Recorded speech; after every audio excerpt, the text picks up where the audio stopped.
mini murder mysteries. So it's like basically we get 9 cases, and each of them is basically a bunch of files, bunch of witness statements, some other things like that, and we just have to read through them, look through them, and try to figure out what happened, right? So there will be different themes. So I think we're starting with something that happened at the manor, but then there's also like museums, restaurants, some sort of laboratory. So it's gonna be a different setting each time.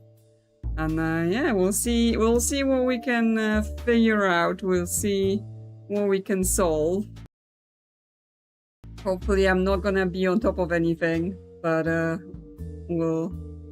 yes, a manor. Although I don't think this game has particularly like a lot of graphics other than the evidence, so we just have to mostly imagine the manor. Like it's here at the bottom of the board, but I'm not sure it comes with like a lot of other visualization.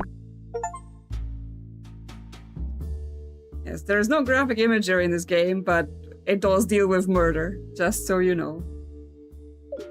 Manors cost nothing. A manor house set deep in a country estate. A lord found dead in his study.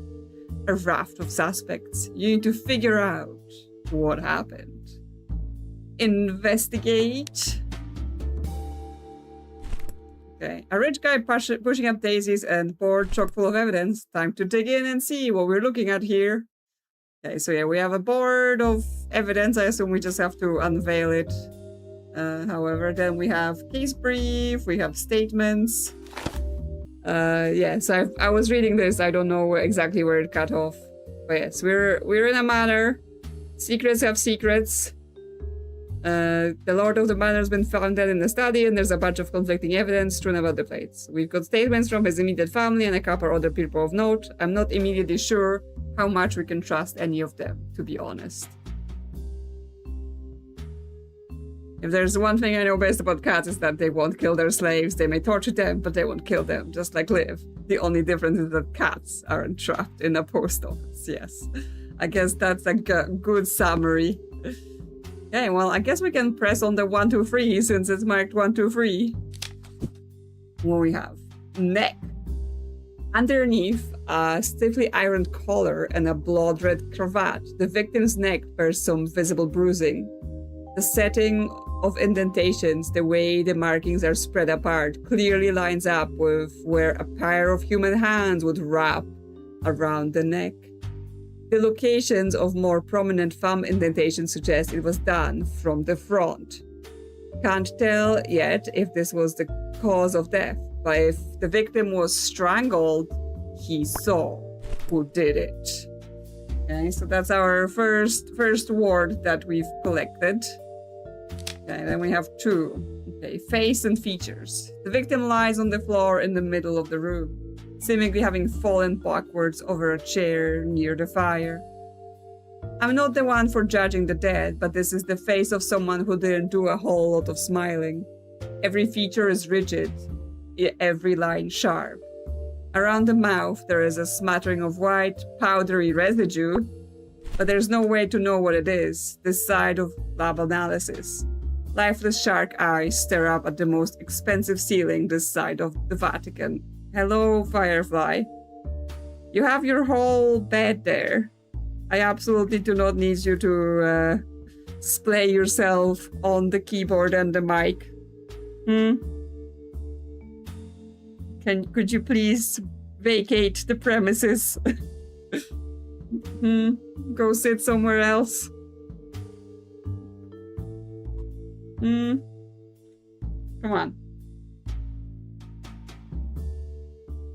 No, you refuse.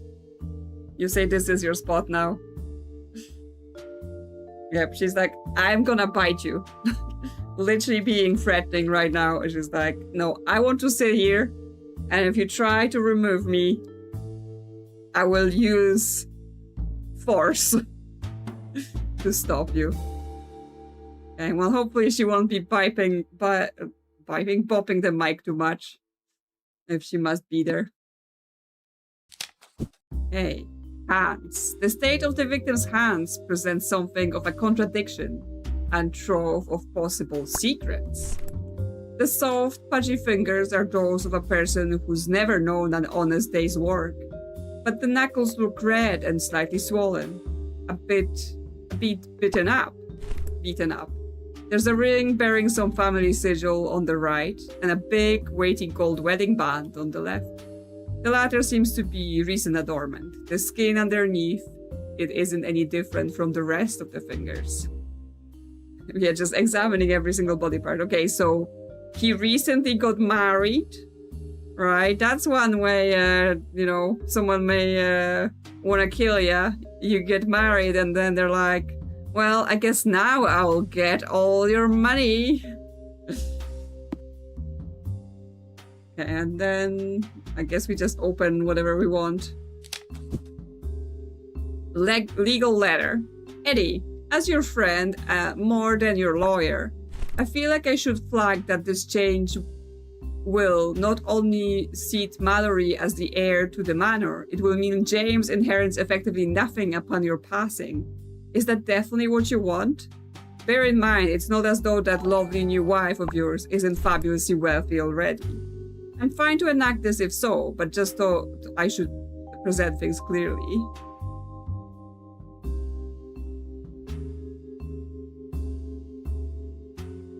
Critical that we examine his left knee. Yes, those cats be like, I want to sit here and I want to sit here right now. Okay, so yes, the will was changed. The will was changed to benefit the new wife rather than James, who I assume is the son. Even though she's already wealthy, right? So it's not like she didn't have anything, but it's still possible that she wants more. Or maybe it's some sort of secret revenge situation, right? She's not doing it for the money, she's doing it for another reason.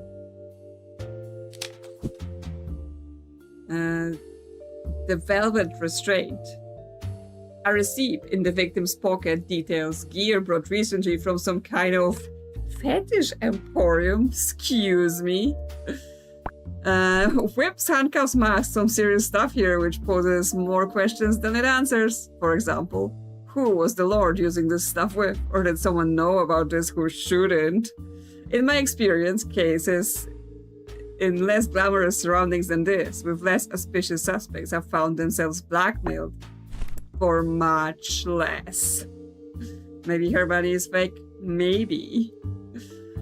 Or, there is some other blackmailing going on, considering apparently he was into that kind of entertainment. Was this little evidence here? I've been watching you with some interest, detective. The eye of justice will fall upon you, and as it has for those you've condemned. Wait, is this not to us? Is someone trying to threaten us? Okay, I guess there might be like a ongoing thing in the game then, where at the end we're gonna have to figure out who's watching us. Well. That's weird. I don't think this note is related to the case. In fact, it seems to be addressed to me. I'll keep hold of it for future reference. Yeah, we must watch our back. Who's trying to get us? Moriarty. Who else? Of course. We have to have some sort of arch nemesis. Oh, there's a picture of the manor. The manor. A grand brick-built beast of a house, surrounded by landscape gardens and dense woodland beyond. It must be a couple hundred years old, but it's seen better days. It's one of those places where the money is tied up in the bricks, and the bricks are deteriorating. I guess if you were inheriting a place like this, you'd be best off selling it. Don't get me wrong, the place is impressive, but it's impractical in a way only very old buildings are. And now it's been tainted with murder to boot. Are we Sherlock Holmes? No, I don't think we are. I think it's just, it just makes sense to say a very, very detective trope to have some sort of master criminal try and defeat you. Okay, so they have a manor, but the manor is not in good condition, and it's basically a money pit, right? So people might not even be keen to be inheriting the place. I assume it's like a listed building, so anytime you want to fix anything, you gotta get approval to say that those materials match those materials that were used at the time this thing was built, right? Because that's the biggest problem with owning old buildings that are listed. It's like you're not allowed to modernize anything. Everything has to be preserved. Oh, we've got a piece of a note. The bottom half of a handwritten letter, half burned and ink smeared, found inside the fireplace hearth. Think it's been hidden in there for a while. What I can make out what's left reads, relentless punishment for nothing. He's already been poisoned against you, but there might be time to turn things around if you change your ways. The life of a lord doesn't need to be this hideous. Fail to do so, and I will have to do something drastic. Sincerely, X. Okay, so he's also getting some sort of anonymous letters of potential blackmail, secret notes. Do you enjoy this, Firefly? Is this microphone very attractive to you? I'm sorry if there are weird cat booping noises.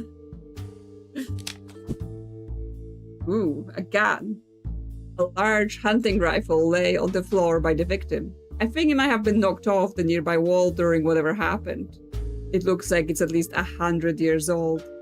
Intricately carved etchings adorn almost every part of it, making it look more like an ornament than any kind of functioning weapon. It hasn't been fired, and it's not loaded. Yeah, I mean, it's just decoration. It seems that someone was at least trying to strangle the guy rather than shoot him. Okay, we've got the fireplace. A brick fireplace stands grand and proud against the east wall of the study, with a stack of logs on one side and family portraits above it. The fire has gone out, but it seems like it was burning all night. Shattered into pieces at the bottom of the embers is what appears to be the remnants of a whiskey glass. No way to tell how it got there or when, but there are tumblers that match the glass pattern on a table in the corner of the room. A half-burned piece of paper lies on the hearth. Yeah, okay, so I assume that's the piece of paper we've just seen. And yes, he was there, drinking his whiskey, maybe throwing his glasses at someone, because of someone, you know. Was there an argument, or was he just getting angry and throwing his glass around the room? Okay, a wallet. There's no ID in the victim's wallet, but then the ultra-wealthy tend to not need any. What we do have is a receipt up on the evidence board. Okay, so it's a separate piece of evidence. 350 pounds sterling and a bunch of barcoded membership cards for various snooty country clubs. In among them is a business card for one Annabelle Higgins, a lawyer specializing in estate and family affairs. Okay, so more lawyering.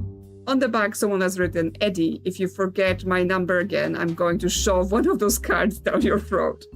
Okay, probably a note you want to leave people, you know. Then someone finds it and thinks you've been trying to murder someone with a business card.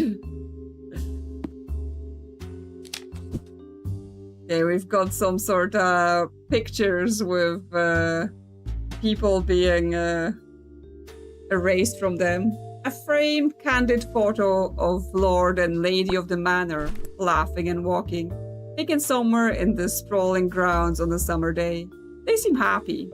Less happy is the young boy in the background of the photo, presumably the Lord's son. He sits on an old swing, looking at the ground, his face gloomy, dark. Having this particular photograph framed seems odd. It is as if they didn't even realize the kid was in the picture. Yeah, like just a neglected child.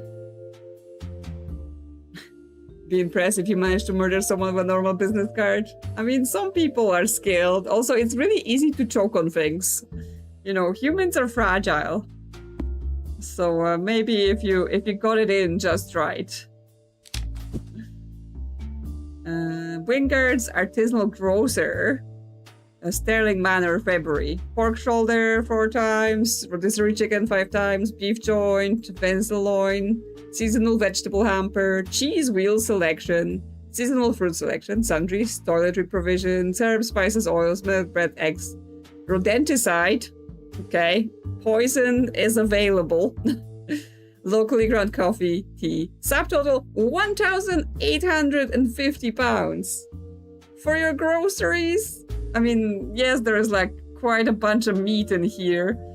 Still, that's quite a grocery bill.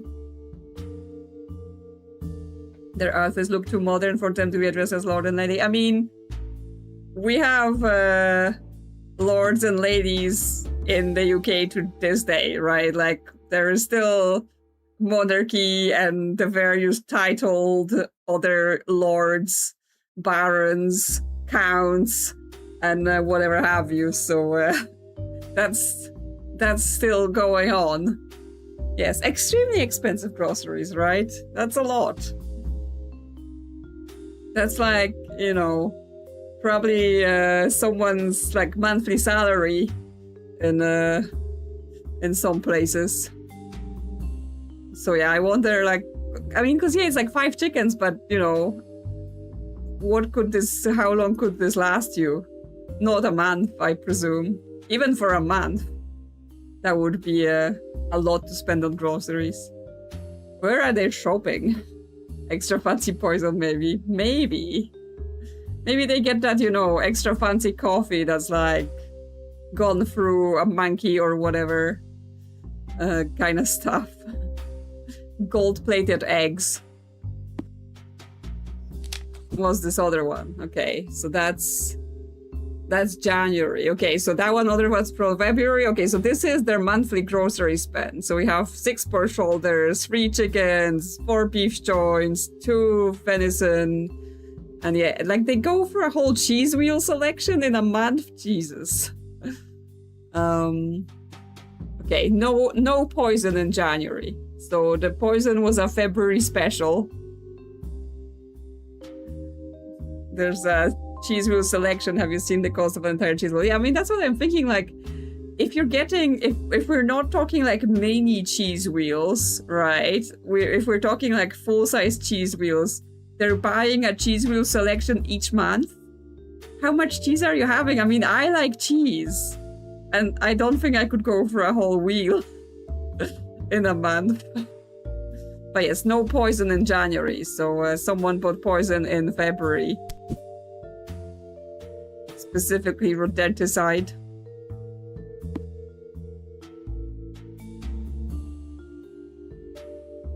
Might be set in a place where nobility doesn't exist. I mean, considering that the bills are in pounds, that seems like they're in the UK, and therefore nobility still does exist. And then we have statements. Okay, we have Lady Sterling. Don't look at me like that. I know exactly what you're thinking. Rich lord, young new wife, it writes itself, doesn't it? But Edwin and I were different. We were special. And we had a connection that people like you wouldn't understand, okay? Tell me more. The fact of the matter is that I could never kill my husband. He and I may have done a great many interesting things to one another, but that's neither here nor there. And in fact, none of your business. My husband is dead, detective, and I'm clearly very upset. Why don't you go and bother somebody else? Perhaps they host dozens of banquets every month. Maybe. Maybe that's why. Okay, then we have Alfred Novaks. That's an interesting surname. I've been Lord Sterling's butler for over 30 years, so to be considered a suspect in all this is frankly insulting. In all the years I've worked here, I've only ever been a very personification of the 3 Ps. Professional, punctual, and polite. Note, Mr. Novaks then mumbled something about a 4th P, but it was unintelligible, okay? What's your 4th P, my man? I've served this house through many changes. The new Lady Sterling, for instance, and her interesting hobbies, which I shan't go into. Okay, so she was the one buying all the sexy equipment, but Master James trumps all. whether he ends up owning this estate or not, protecting young James is my #1 priority.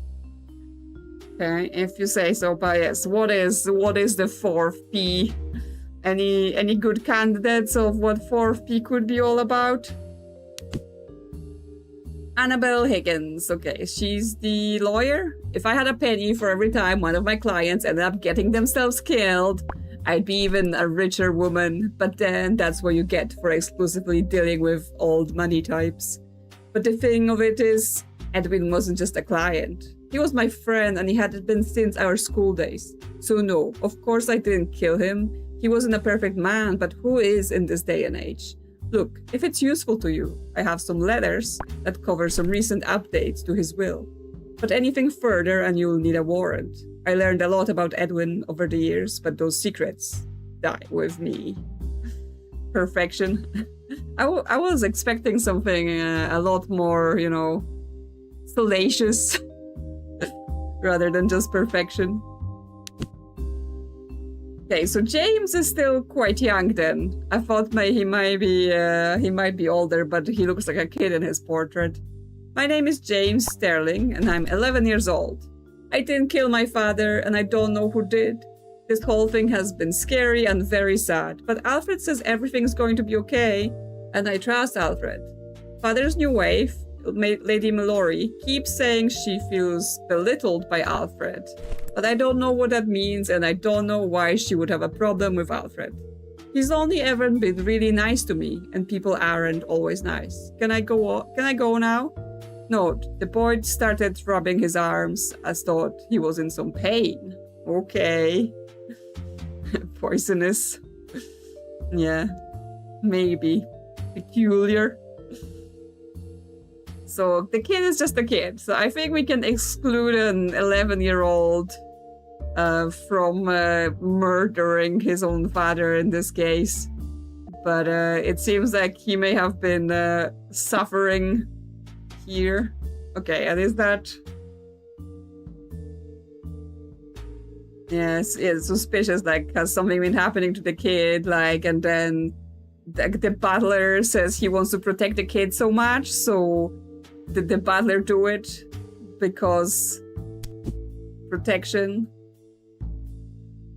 But yes, the inheritance means Mallory, the new wife, gets everything and James gets nothing. So again, if the butler really cares about the kid, that may also upset him, right?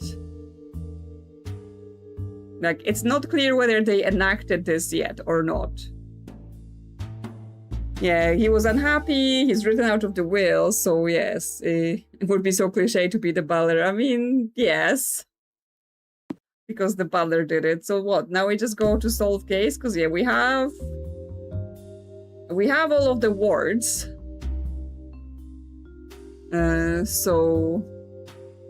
So I guess we say he was murdered or like strangled by his butler to stop his something from something. Okay, so his name is Lord Sterling. Was, well, we have poisoned or we have strangled, right? Evil murder child. The butler's protect the kid as the kid did it. Well, so yeah, I'm thinking like, was it poisoning or was it strangling, right? Because there were marks on his neck, but if they were engaging in some sort of restrained situation, then, you know, that might be from that. And then the poison is what actually did him.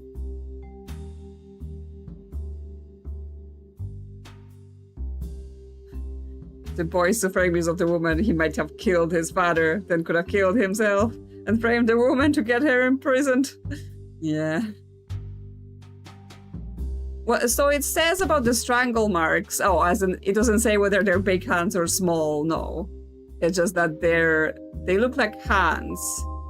Okay, so it would have to be from someone doing it, but you know, could be still part of a consensual activity rather than the murder. Yeah, it was done from the front, right? So the person would have been in front of him. I mean, the thing about strangling, right? Not that I have tried, but if you think about it, it's probably hard to strangle someone standing up, right? Like just holding them in front of you to strangle them, especially if they're stronger. Like that's probably quite hard.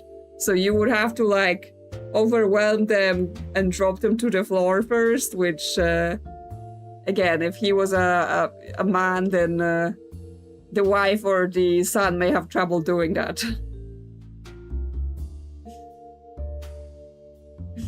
He was consensually strangled by his wife. Yeah, I mean, that's where I'm going with it, but not that killed him, right? That's just a misleading reason why he has those marks. It takes either strength or knowing how to not need to use strength. Yeah, like you couldn't just like grab someone by the neck and kill them as easily. Again, not that I've tried. So I'm thinking the poison. So he was poisoned by his butler to stop his what? To stop him, because I'm not sure. Okay, we have beaten. From like being beaten.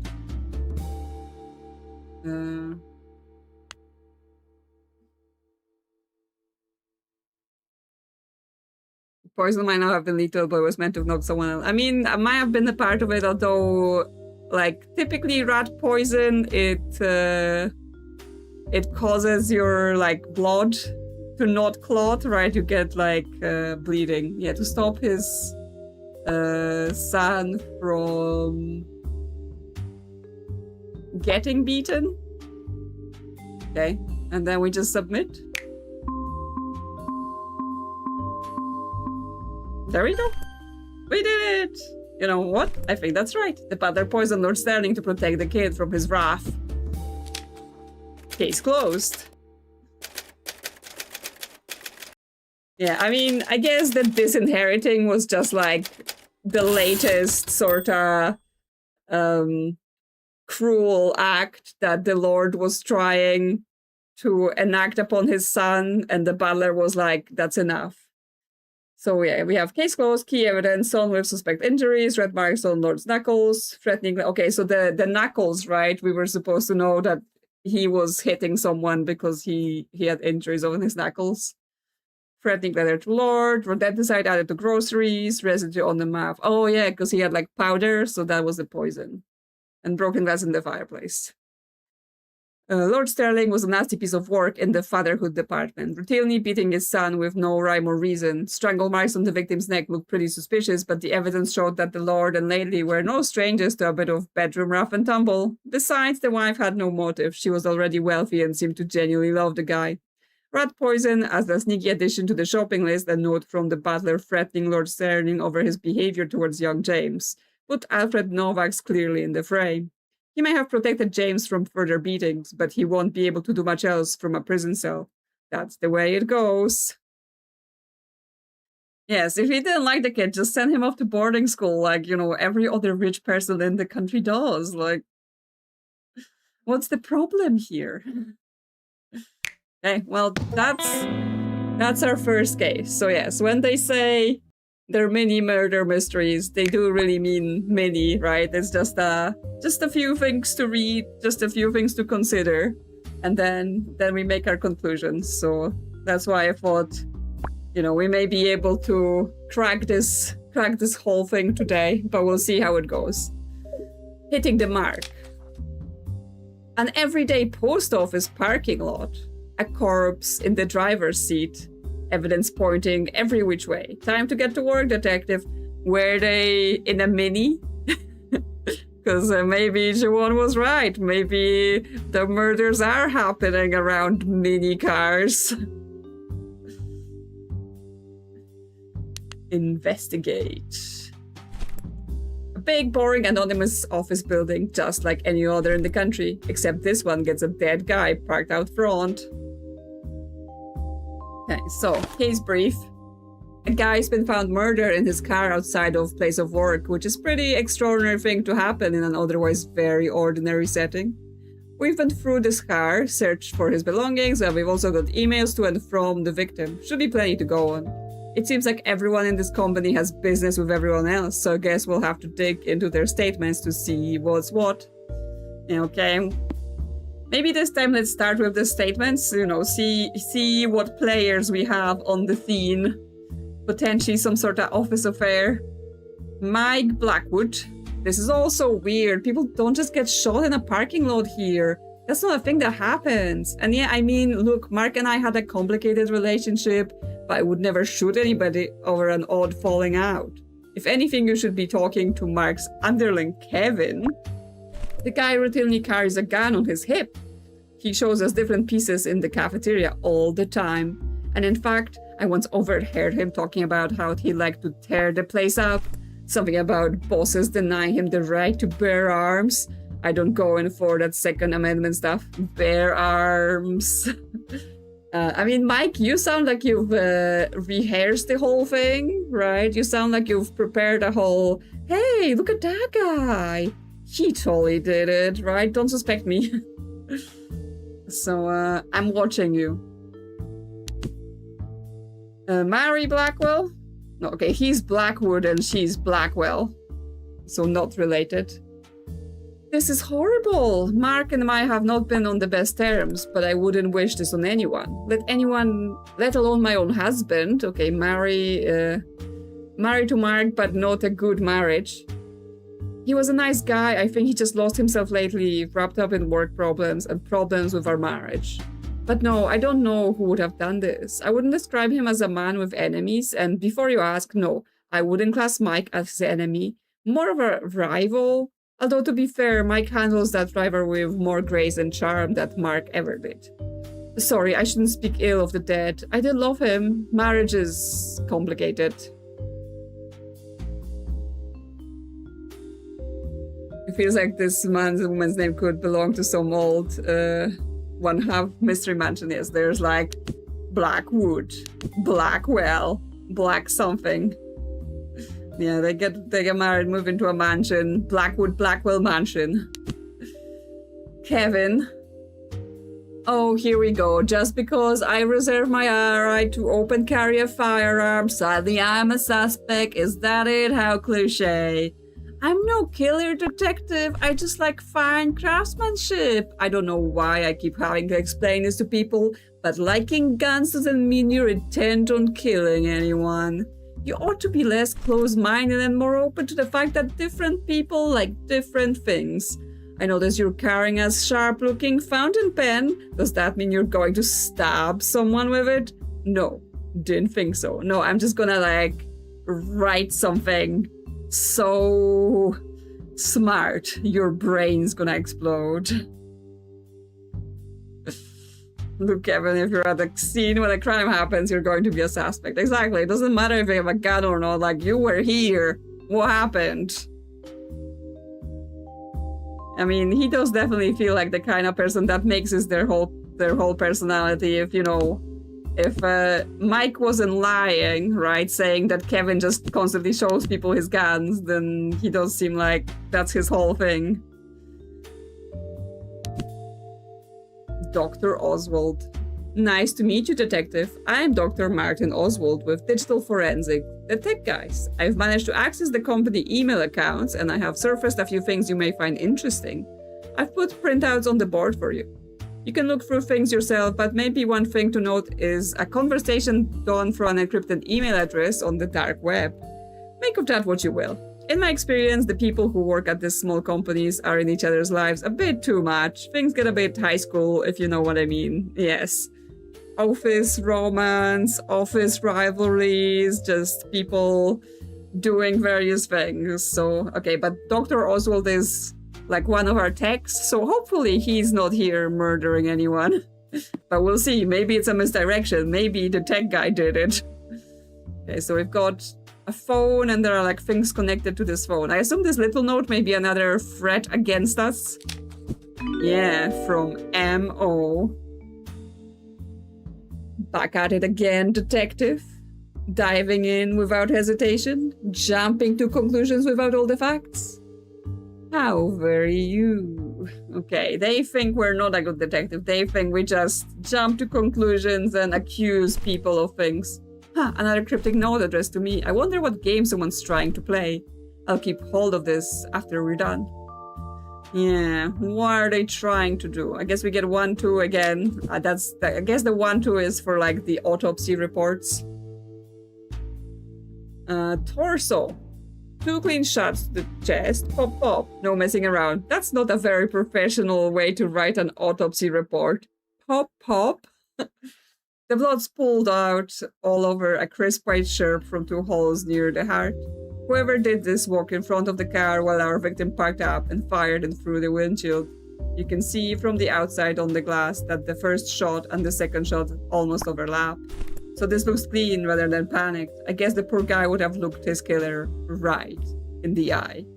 Well, too bad he didn't have a dash cam in his car, right? That would have solved the whole thing immediately. And then we have face and features. The victim is a solo-faced man in his 40s with thinning hair and a little piggy nose. He looks like that guy. You know the type, one of those life's middlemen, not the kind of a face that's destined for greatness. In fact, he has the look of a man who thinks mustard is exotic and an overdue library book is dangerous. More than anything else, it is the face of a man who hasn't slept in a while. Like, the fact that they're giving us slept in here already feels like office affairs. I guess he can catch up on sleep now. Yeah, permanently catching up on all the sleep. Who's writing those reports? They're not very professional. Okay, let's look into the phones then. From M. Blackwood, okay, we're gonna have a issue because we have a Mike and a Mark, but I guess it's Blackwood and Blackwell. What was the wife called? Oh, and she's Mary as well. So many people with all the MB names.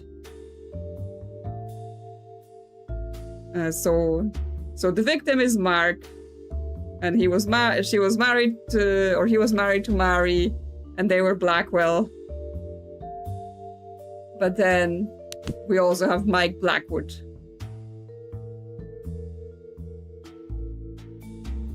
Because I feel like this will come important into some of the deciphering. Okay, so we have M. Blackwood, so that's Mike Blackwood to M. Blackwell, so one of the couple, but it says dude, so I assume it was to Mark. For some reason, this MO person is behind all of the murders. Yeah, and we're just arresting some other people. Dude, for the last time, stop telling people I stole the Fragos deal. They weren't your client, and even if they were, I wouldn't class this as stealing. All's fair is in lower war, you know? Yeah, Mike. Okay, so they were basically like competing for clients, right? So that they can bill more hours, I don't know, bring a deal in. Whatever those business people do. So that's from Mike. Hey, thanks. Okay, so there's an M. Blackwell too. So I assume that's therefore Mary. The client win is one thing, but there are much more interesting bonuses to be had around here. And not all of them can fit into a paycheck, if you catch my drift. Okay, Mike. Are you... Because yeah, this isn't without a tool. So basically, Mike is writing inappropriate emails to his coworker's wife. Yeah. He needs to go into one of those trainings with HR about what's appropriate to say at work. I can't believe, like, we have to do them, and then you have those people like that, like, you know, Those people are the reason I have to click through a PowerPoint presentation that says not to touch people's butts at work.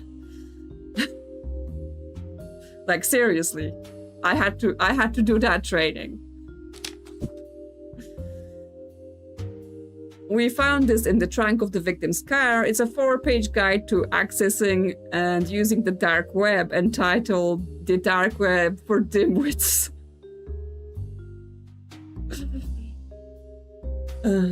It walks the reader through the various steps of downloading a specific browser, setting up credentials and security, and how to find all of the interesting stuff that the seedier side of the internet has to offer.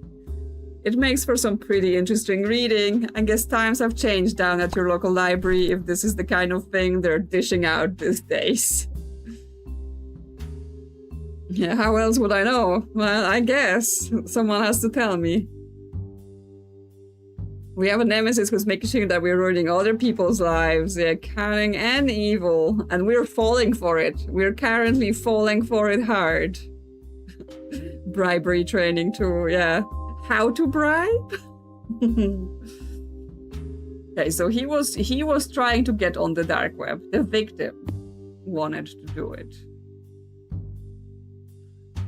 And what's this big thing? Okay, it's the parking lot. The parking lot is gray. The office building is gray. The sky is gray. It's one of those places that doesn't inspire and excite so much that it instills a languid sense of woe.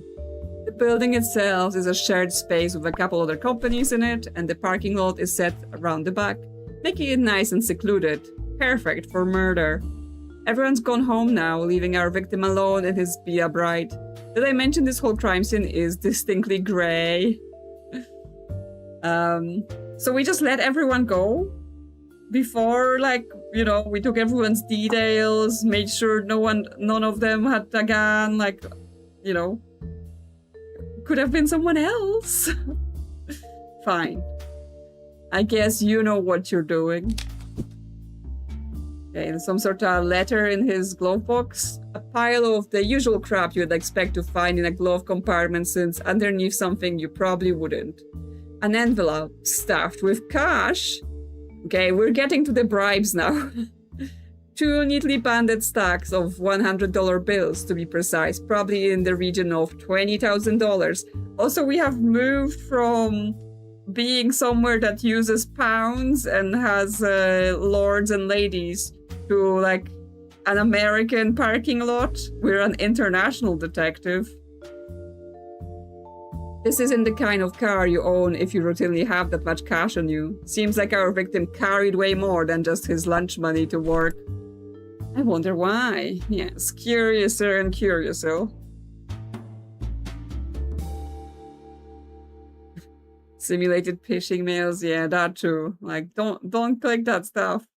There is no whatever Amazon vouchers that your company is sending or whatever they're bringing. Although weirdly enough, at my work, what this has led to is that sometimes we actually get like genuine emails from some external service that the company is using or something, and immediately everyone reports it to IT as phishing, and then IT has to be like, no, that's a real email, which is like, surely tell us first. Tell us first to expect this email. But yes, he had a wad of cash in his car, so what's that about? Possibly paying for whatever he was ordering at the dark web. Some lunch, sandwich, apple, chips. Do you mean crisps? A few papers and pens and not much else. The victim's phone was in here. Our guy has been through it already, and there are some relevant emails up on the board. I find that people don't often carry their deepest, most revealing secrets in their bags, unfortunately. But then that would make solving these cases too easy. Okay, anyway, I think that first phone, right, is from Mike, right? Because both the emails here were from Mike. Yeah, so that's not the victim's phone. Then we have a pink phone. Yeah, so from M. Blackwell too, so that's the wife, to Kevin. Kevin, I hope this finds you well. I just wanted to remind you that it's company policy not to allow people to brandish weapons on company property. We understand your enthusiasm for the gun in question, but there's a time and a place, and the office isn't either. You weren't hired to be the company's firearms expert, Mary. Okay, so she's telling him to knock it out, and then she's writing to Mark. So that's the husband. Let's not get dramatic here. It was just a little speck. It was just a little peck after one too many Chardonnays. It was a mistake, and it didn't mean anything. You and I have our problems to solve, you know this, but don't throw the baby out with the bathwater over one silly kiss. Okay, so the wife is kissing co-workers, and I assume that the co-worker she's kissing is Mike, right? She's not kissing Kevin. She doesn't seem like, she has a particular wish to be kissing Kevin. And then this phone, I guess, is gonna be the victims. Yeah, and Blackwell. 2 hitmen, 47. Okay, so he was going on the dark web to hire a hitman. Just by the way, any of those things, they're usually like, FBI honey traps. There are no hitmen. It's either a scam or it's the FBI or whoever else. Don't try to hire random hitmen on the internet. It looks like they have no other entertainment besides kissing or having guns. I guess they work in such a grey company with a grey parking lot. First of all, I'm Mark, not Mike. That's the second time you've made a weird error like that in your emails, and it's making me a bit concerned. Okay, did he hire a hitman and the hitman got confused because he's some kid on the dark web and shot the wrong guy? Just looked at the IntelliSoft Cloud website. Head to the About Us page and you'll find a picture there. I don't want to have to explain this any further. Okay. Are we getting a case of mistaken identity? And then from the victim to his wife. I just can't believe you've done this, stabbed me in the back when I'm already at a low ebb.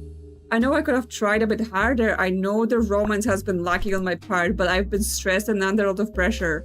I just don't understand why it had to be him. Okay, so he's just mad at the fact that, the wife kissed his work rival, right? How dare she? And then he hires a hitman and then it just goes sideways.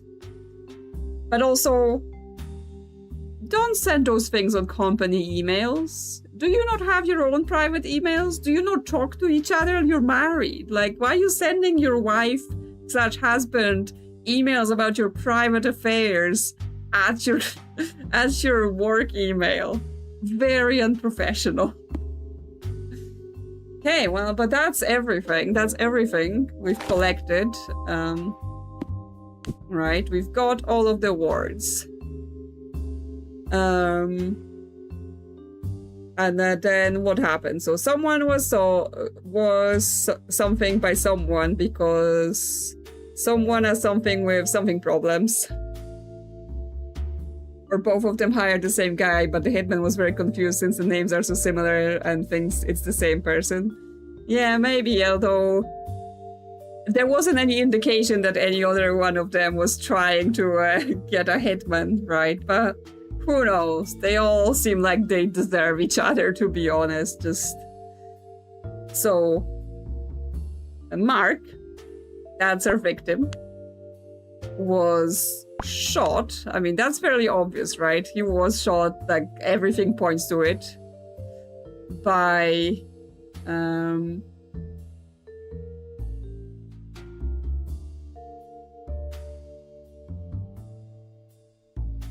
so we don't have a hitman, though. We don't have a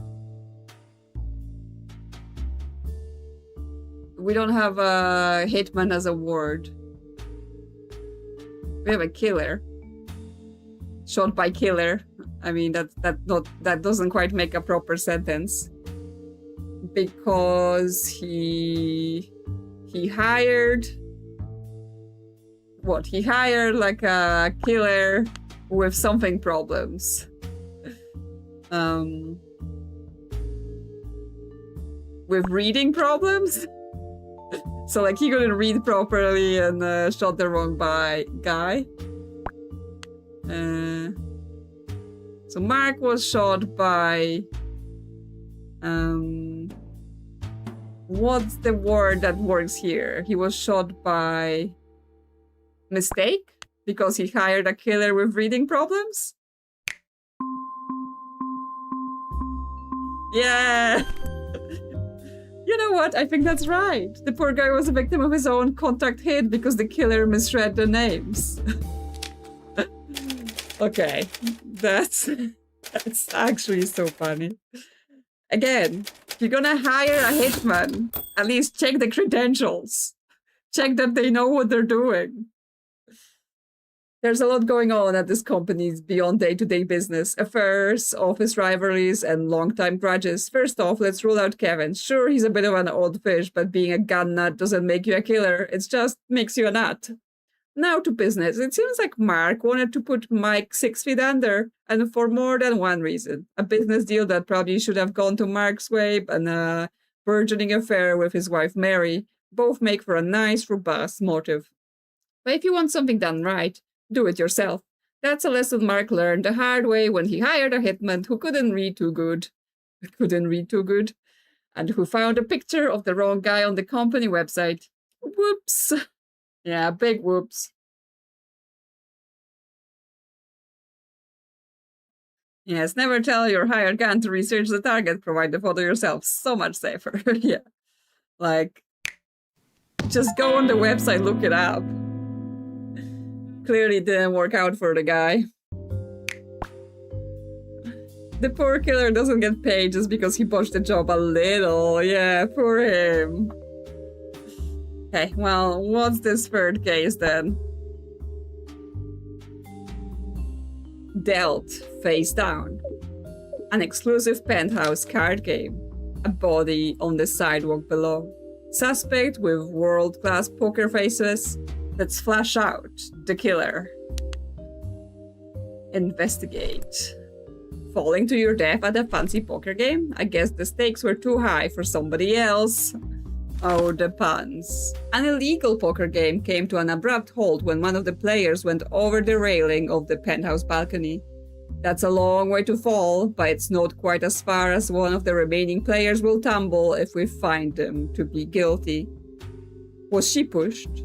I think if we take a look through all the evidence and scrutinize the statements, it will all fall into place. No pun intended. No, the puns are absolutely intended. You intended every single one of the puns I have read so far. Okay, where's our threatening note? The bigger they are, the harder they fall. Maybe we ought to put that theory to the test on a certain high-flying sleuth. All in good time. Yeah, you wish. You wish. Another note at the crime scene addressed to me. Is someone playing some sort of practical joke on me?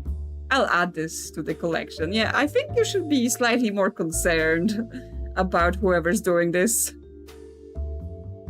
Okay, so 1, 2, 3 is gonna be the body stuff. Face and features. There's not much of a face to look at, to tell you the truth. You try falling 40 floors onto the cold, hard concrete and we'll see how much your mug looks. All I can say for sure is that the victim had been drinking. She stinks of booze even without being able to breathe. I guess you never know when's a drink gonna be your last. A sobering thought. Then the torso. A cocktail dress that might have not been red to begin with. Now it's nothing but. No ID to speak of and nothing much to go on in terms of distinguishing features, unless you count being part human, part sidewalk as a feature. Again, the autopsy tech is really into those snarky reports. There is an ID pass though, labeled 005. That's all she wrote. And the third part is the hands. No wedding or engagement ring. There is also a garish big bucks watch on the left wrist. The kind of a thing that looks like it weighs the same as your average house brick. It's been smashed, probably on impact, and the time stuck at 10:17. That might be useful.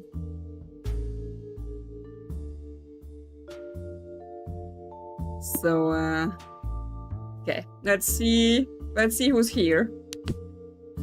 Who our suspects are. Grayson Matthews. I've been coming to this place for years and it's always been such a safe space. Quiet, peaceful, just friendly poker games with some high-flying people, you know?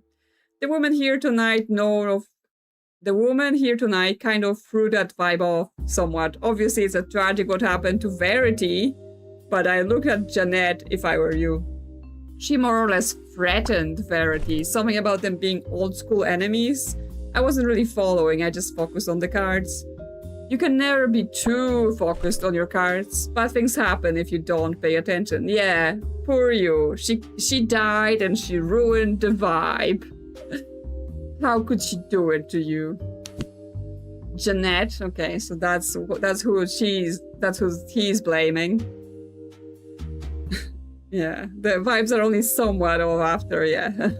He's not willing to give it up yet. Yes, that's right, Jeanette Wilcox, entrepreneur. You might have seen me on an episode of 59 Minutes. Well, anyway, I'm not sure what happened to her. She was very drunk, she went outside and she fell, I guess. I made no secret of the fact that Verity and I knew each other and that she was pretty nasty to me way back when. But that was a long time ago, and I'm not so petty as to kill someone for being a bit of a bully 20 years ago. I'm a successful businesswoman now. I don't live in the past. That totally sounds like, you know, you still have a grudge about whatever happened. Also, what's 59 minutes? Is that a real thing or is it a reference to something I am not aware of? Luthor, Bastian. Just awful. I can't really believe it. She was here 1 minute and gone the next. If you ask me, she slipped and fell, and it's no more complicated than that. And I cited because through her game didn't suffer for it. Verity was very drunk. A bit embarrassingly so for a venue of this caliber. I think I even warned her that she ought to slow down.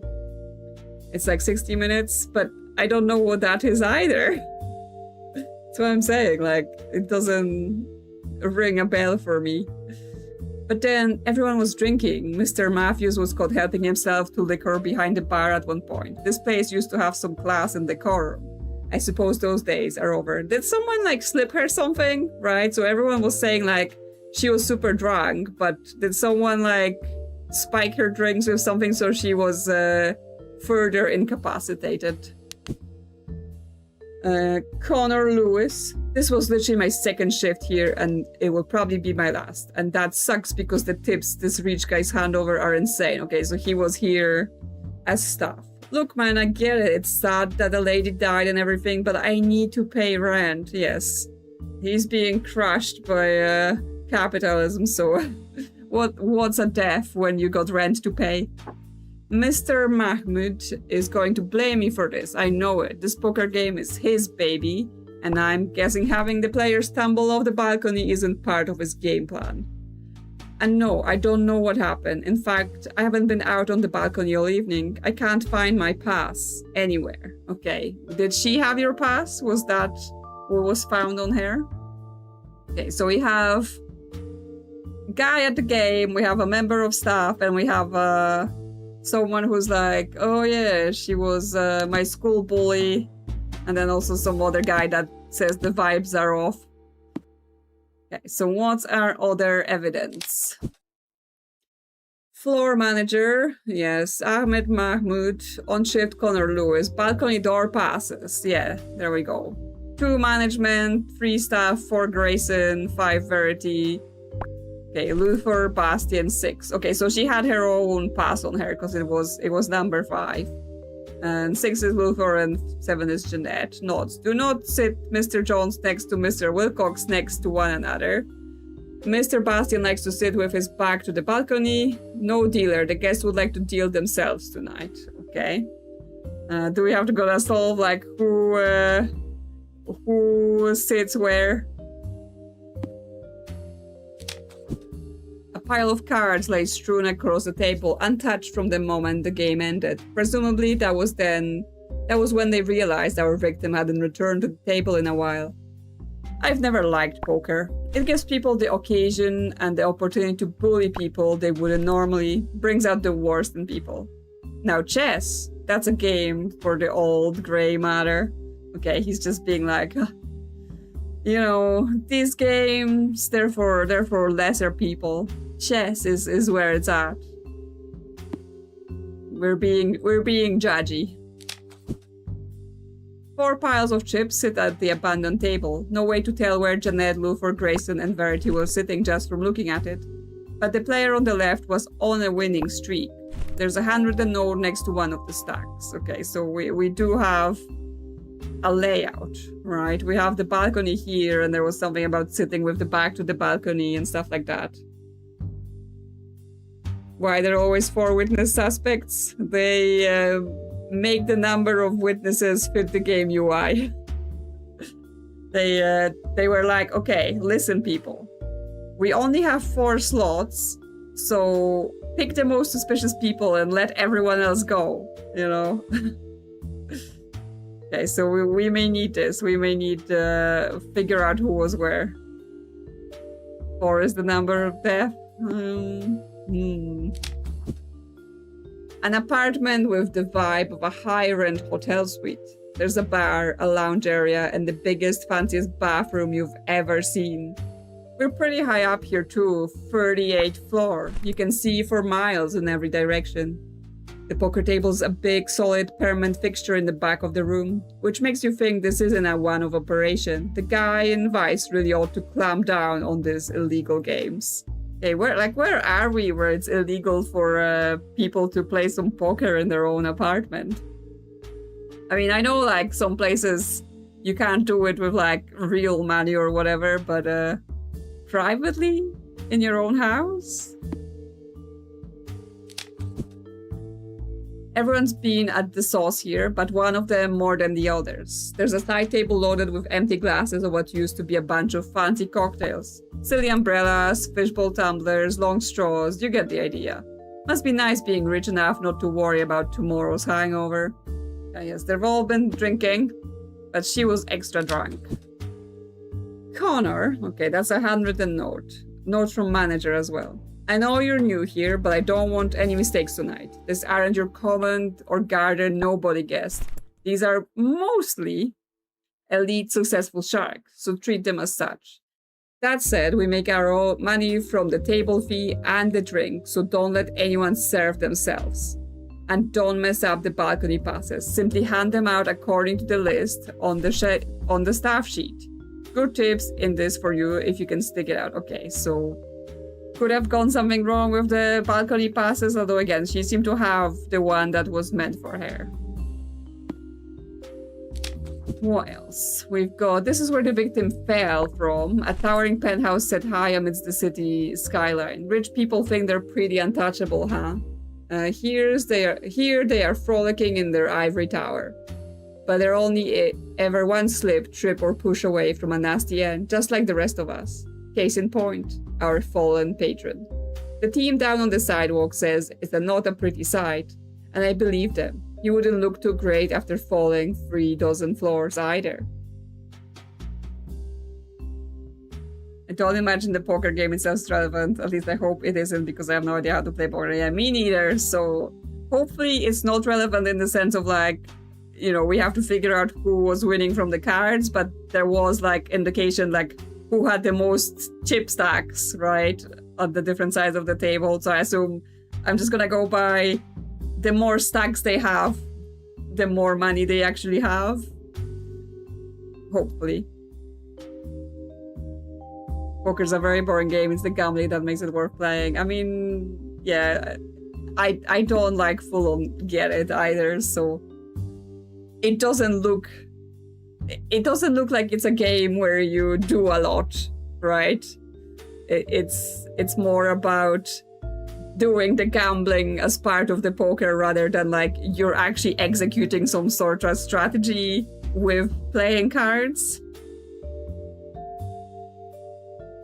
The biggest fanciest bathroom I've ever seen had a pool for a bathtub.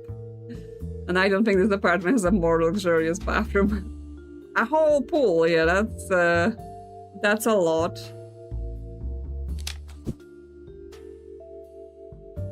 So another handwritten note, don't look up and don't react. You know what you owe and time's running out. Okay, someone owes money. Don't mess with us. You wouldn't like to know how creative we can be with people who abuse the house's generous line of credit. We want the money by the end of the week, or we're gonna find out which limb you're most attached to. The management. Okay, someone was in debt. Someone was in debt to the house, whoever's hosting this game. Okay, that's definitely the illegal part, right? Because I was like, why can't you just play your poker in your own house? But no, if we're saying like they're doing big gambling and people get in debt and then they try to extort the debt from people, that's probably fairly illegal. Poker at Mahmoud's invitation. The privilege of few, the envy of many. You'd think this off-the-book setups would want to keep their heads under the radar, right? But here we have a genuine printed invitation to tonight's poker game, on high stock paper no less. There's a list of rules and no-nos, as well as pretty silly tagline for the event. Yes, the privilege of few, the envy of many.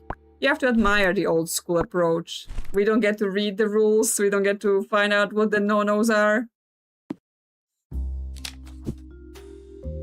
It's a digital door lock that records people going out to the balcony and back in. The doors only open when a pass is pushed against the NFC reader. Okay, so digital door lock, balcony 402, 10 p.m. 5, that's the victim out. Then 7 goes out. Then 3 goes out. Then 6 go out. The 7 goes back in. Then 6 goes back in. And then 3 goes back in. That means at between 10:14 and 10:18, 3 and 5, which 5 being our victim, are on the balcony alone, right? And from the watch, it was like 10:17 that her watch has stopped, right? So basically when she hit the ground, which means 3 is looking pretty suspicious. And who was number 3? Okay, number 3 was Staff. Well. So what can we say about this? I mean, we know that only Connor, like he was the only staff present at the place. Unless he gave someone the wrong card, right? Like, did he give someone the staff card by accident?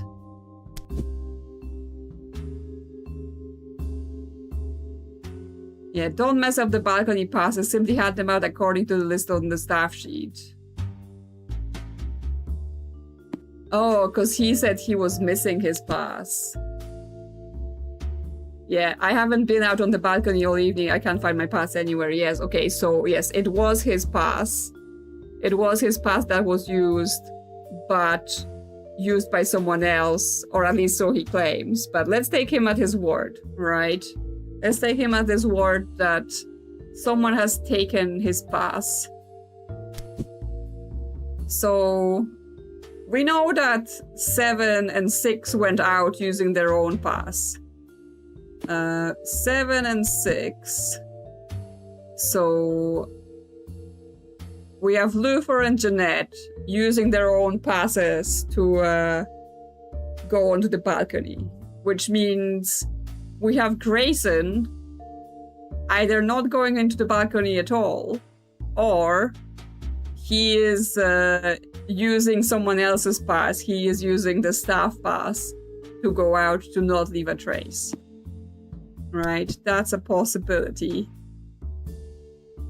Another possibility is, I don't know, because 7 and 6 go out at the same time, right? They come out at the same, 7 and 3 come in at the same time. And then, oh no. Why is Luther in forecast? Because it was a word we could collect. So the collectible words, after we collect them, they stay capital letters. I'm thinking about, and I'm not gonna name the game because it's a spoiler, but I'm thinking about another game we played where the whole thing hinged on the fact that someone took 2 cards and they were double tapping them to basically create an illusion that someone was going in and out at certain times, but actually they were not. So I'm wondering if it's like happening here, right? Because at 10:04, we've got both number 7 and number 3 coming in together. And then we have number 7 leaving, you know, at 10:14. But the only thing this will register, right, is that they would have tapped a card on the door. I don't assume the door actually has some sort of a scanner that's like, this person tapped the card and then left. All we're knowing is that they tapped the card on that side of the door. So could they have tapped the card and then not actually left, pushed her off the balcony, and then used the other card to exit, right, at the 10:18? So that would put the blame on number 7. And number 7 is Jeanette, which is the only person with like a known motive of them having some sort of spat back from high school, because we don't have motives for the other people. Let's see what sort of answer. Okay, it's interestingly because in the solution we already have Verity because something. That's the victim's name, at least, so we didn't have to collect that. Okay, so was it Jeanette then? Jeanette pushed Verity because she was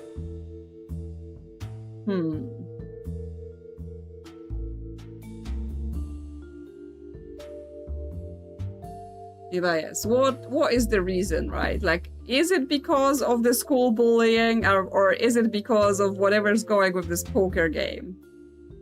Because that's the other part.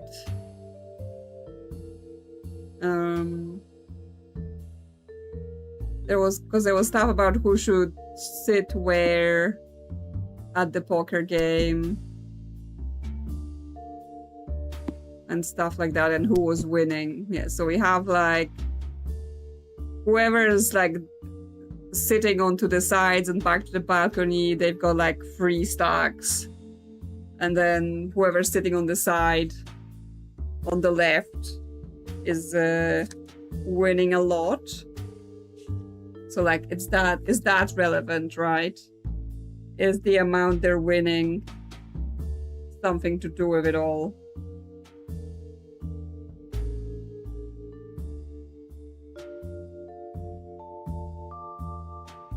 Let me find that note where they were talking about who wants to sit where. Yes, player on the left was on the winning streak. Yeah, I'm wondering whether it's relevant, right? Because it feels like someone was winning big, so that might be important. Yeah, this is the threat from the management. This is about just poker cards. Drinks. This. Okay, do not sit Mrs. Jones and Mrs. Wilcox next to one another, because that's the whole they don't like each other, right? Mr. Bastian likes to sit with his back to the balcony. Okay, so he will be Bastian at the top with his back to the balcony. And no dealer, the guests want to deal, right? And then at the table, there is a deck of cards, I assume, here. So I assume this person is the person that's been dealing. And then in order for Mrs. Jones and Miss Jones and Mrs. Wilcox, which Jeanette, and then I assume the victim is Jones. In order for them not to sit next to each other, they would have to sit opposite, right? So it has to be the victim on one side and then Jeanette on the other side. So Grayson is Matthews. Okay, so Luther is Bastion.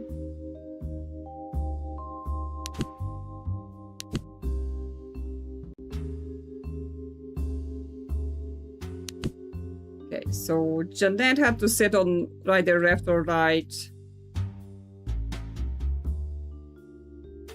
And Verity on left or right, which means Grayson was dealing, right? Because that's the only place left for him.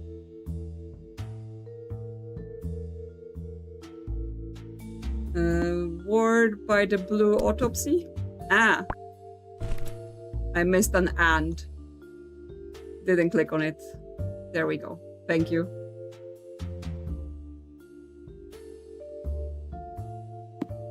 Okay, so in such case, either Jeanette or Verity was winning. And it feels like maybe if like Jeanette, she is the one that owns the money, that she owes money, she's in debt, right? And she's trying to win the money back to pay her debts. But Verity's here, her school bully is here, and she's also winning. Like that would probably potentially push Jeanette over the edge.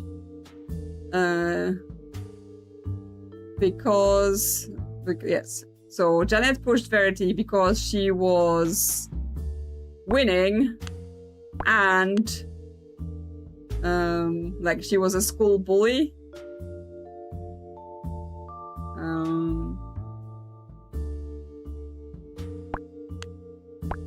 I mean, a school bully would make grammatical sense, but I guess let's see. No, not quite right. Maybe I have to think a bit harder. Okay. So,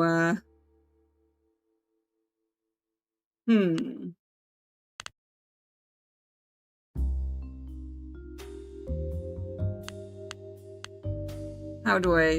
Oh, okay, I have to just put them away.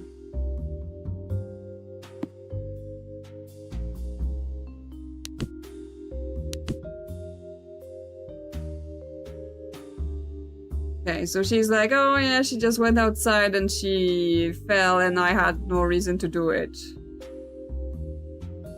Yeah, like, I'm a successful businesswoman, I wouldn't do it. Yeah, you know what, your time is running out. Like, there is no indication who owed the money. Right, they're threatening someone, but we don't know who.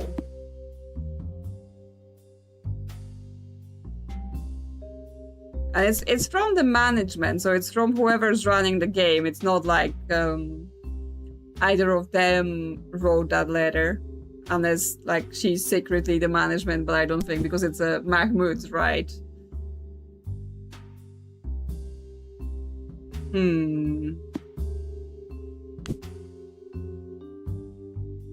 Janet pushed Verity because she was, what else we have? Threatened. We have threatened her, but like, do we have much like evidence of that? Slipped, warned, like high cocktails, nobody, simply fell.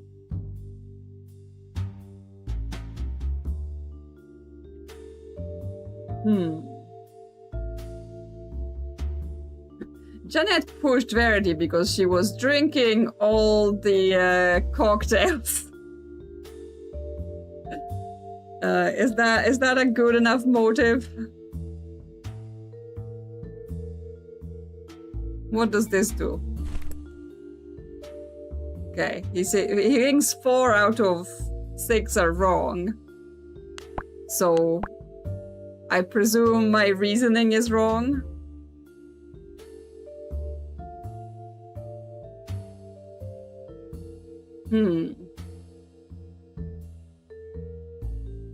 Well, she was drinking all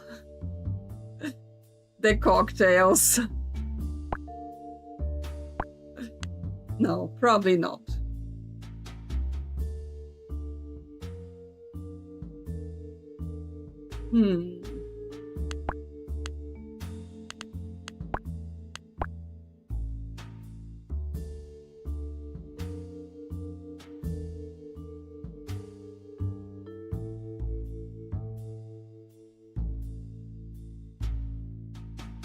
We have liked. Yeah, this one is much tougher, right? Because it's like, I'm not getting much of a explanation from it. No wedding or engagement ring. Big Bucks watch on the left wrist. I'm thinking like, is it her watch or did she win it off someone, right? Like, would she wear that kind of thing? Or is it like someone's losing so badly that they're already putting their watch as a bet and they still lost it?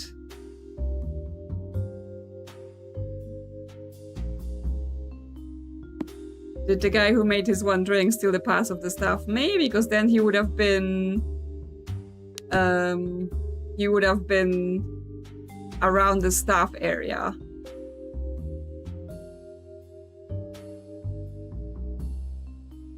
She more or less threatened Verity. Okay, so that's talking about Jeanette. I guess that tells us that Jeanette was threatening her. He just focuses on the cards.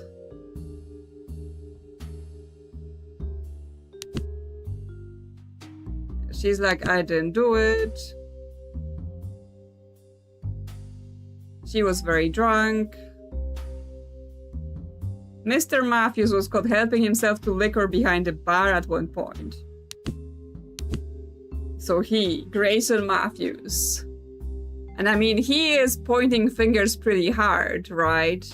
He's being all like, oh, she did it because they're like bullies and she threatened her, so she must have done it. And like, if anyone was wearing a huge show-off watch, he sounds like the kind of guy, right? So is he the one that's in debt and he's lost his watch and now he's annoyed? Now he's annoyed at her? So maybe he did it. So we have, what's his first name? Okay, Grayson is his first name. Grayson Matthews. So we have Grayson pushed Verity because she was winning.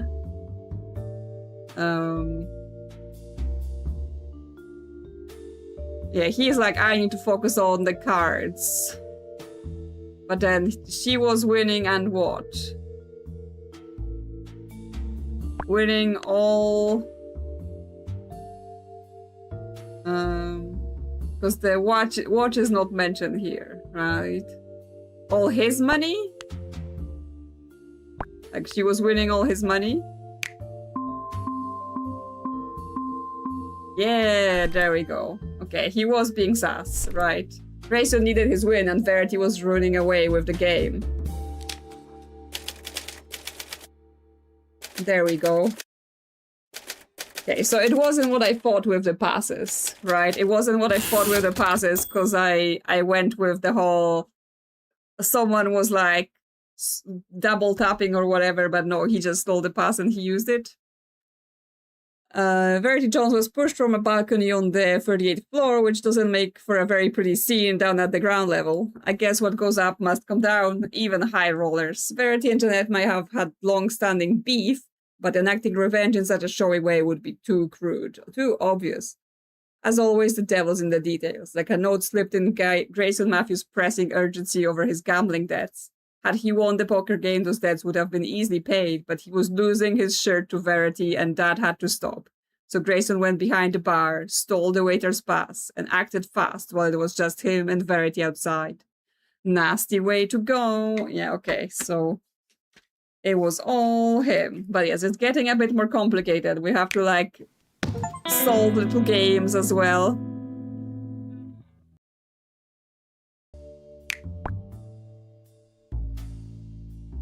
Okay, well, now we're going into some sort of lab.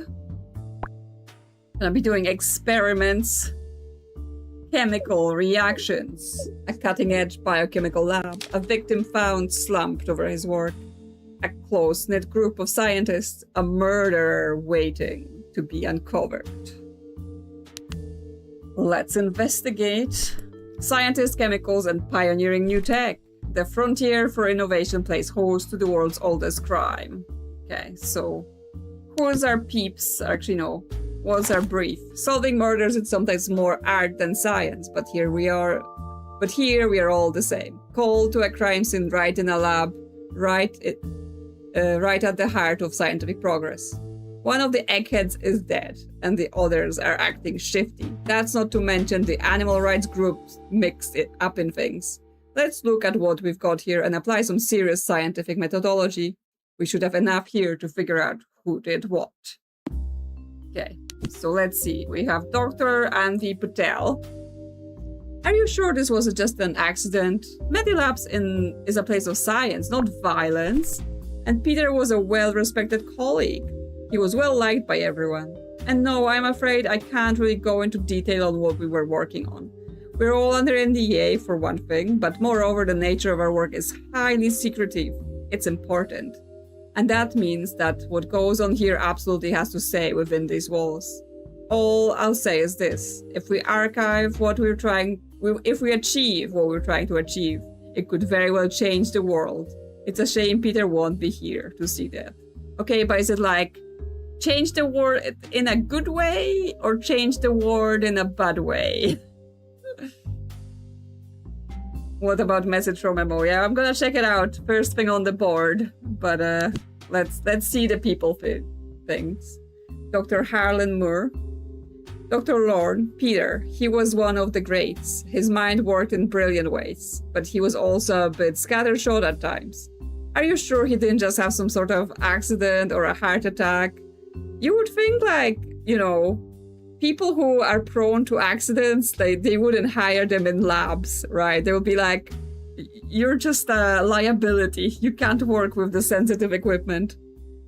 As for your question about who was the last person here yesterday, I'm honestly not sure. When we're all wrapped up in our work, it's hard to see the wood for the trees.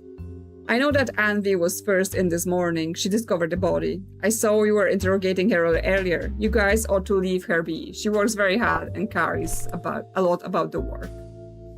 And cares a lot about the work. And then we have Pauline Bowers. Look, we don't wish anyone dead, but the people in the lab should all face some kind of retribution for what they subject those poor animals to. Okay, so she's from the animal rights activists. ATTAC sounds scary, but it stands for Against Testing on Animal Kind. We're just activists, we're not killers. Use your common sense here, detective. Anything that might read like we've actually threatened anybody is obviously just a shock tactic. Red paint on the walls, fish heads in letterboxes, that kind of things. You care about animals, yet you acquire fish heads and then you put them in the letterboxes. Fish died for this. You can't be doing that. Medilabs, Anuchem, BioBloom, these companies are evil and it's up to us to make them change their ways. Dr. Oswald, it's you again. Oh, okay, because I assume he's just here to tell us about like the investigation. So yes, if they don't have like enough witnesses, they just put in Dr. Oswald to tell us about things. Welcome, Norbert. Hello, hello. Welcome to the stream. Good to be working with you again, Detective. Digital Forensic is on the case. This one's a bit of a mess, to be honest. Those scientists will email each other deeply personal stuff one minute and seriously dry chemical annotation the next. But we've done our best. I've printed some emails out for the board that look relevant. There'll probably be more in time, but then you'll never need to wait for our full reports to close a case. Oh, and one of our guys found a weird note that seemed to be meant for you in his pocket. I've pinned that up too. Okay, so yes, that's our note from MO. Yeah, so I assume it's this one, because it's always the small one.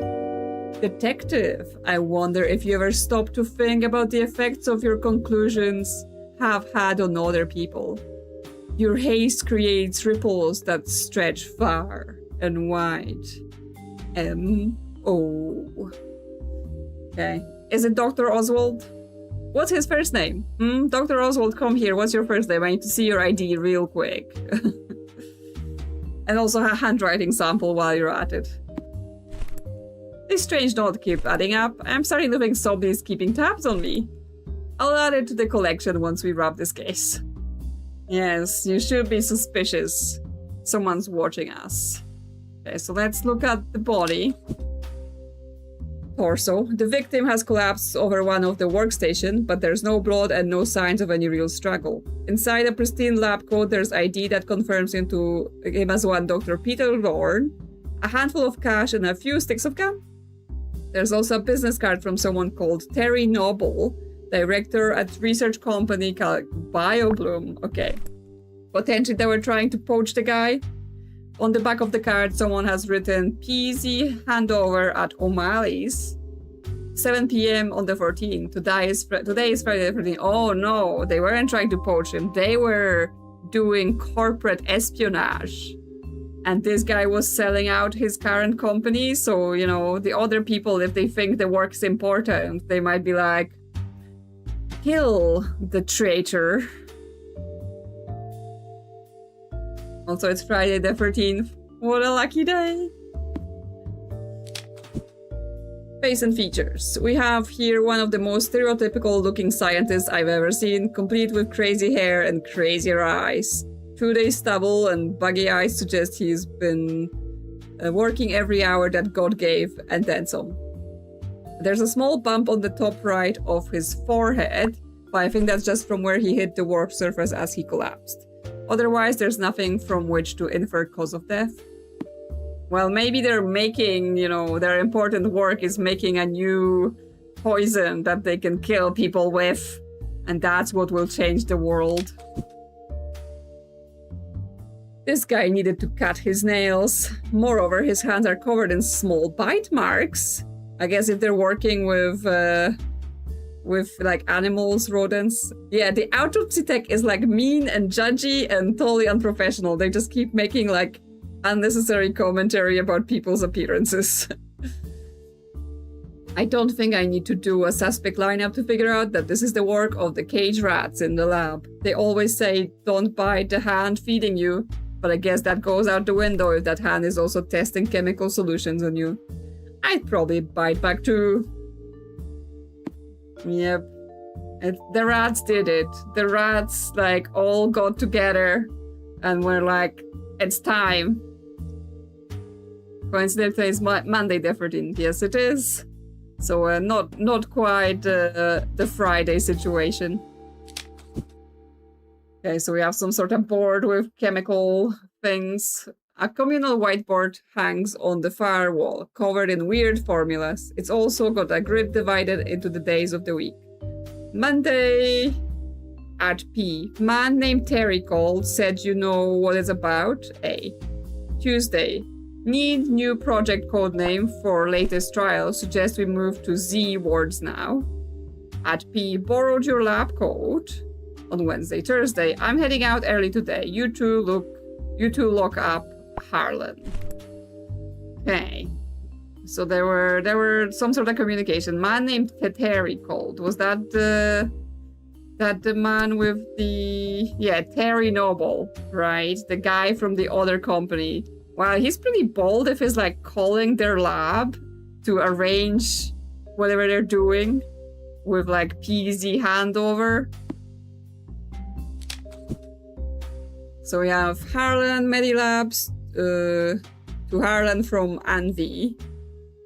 That's not what I'm saying at all, and you know it. I'm just saying that what's a disease-curing wonder drug in one person's head can easily become a poisonous killer in another. Yeah, exactly. So the thing that they're working on could kill a person. If we let Zenith get into the wrong hands, the whole world could be in danger. That's not me being dramatic. That's me being a pragmatist. Best. A. Yeah, so A, which is Dr. Anvi Patel, She knows that what they're developing can be used as a cure and can be used as a poison. And she is very attached to the work. So if someone she knew was handing it off to the wrong people, she could be pretty dangerous, maybe. Scientists kill. Oh, it's from the animal rights. Lying neatly on top of the body is one-page leaflet from a group calling themselves Attack, against testing on animal kind. The banner says in huge blood red letters, "Scientists kill." Underneath, there's a list of various laboratories that use animal testing, and the way they go about it is explored in graphic detail. This place, Medilabs, is listed among the name and shame group. Apparently, they've been testing the pain response in rats. That's very mean. Like, just going straight for the pain. To Peter from J. Hicks. So, from some external person. Wonder what these cases have in common. I mean, DMO couldn't possibly learn about all cases and leave a note at every one of them, so there must be a common link between the cases. Yeah, so either MO is staging things, right? MO is like doing things and staging things for us, or MO is one of the techs that like investigate the crime scene here first, right? Because we come in and they already have evidence arranged for us on a board, like they've already got statements and things. So if they work for whatever police force lab that we work with, then they would be able to know about all of our cases before we get there.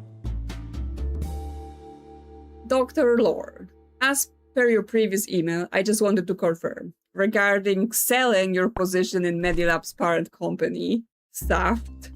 Please confirm this in writing and I'll ensure that money comes back into your investment account by the end of the week. Okay, so he was selling his shares in preparation for betraying the company.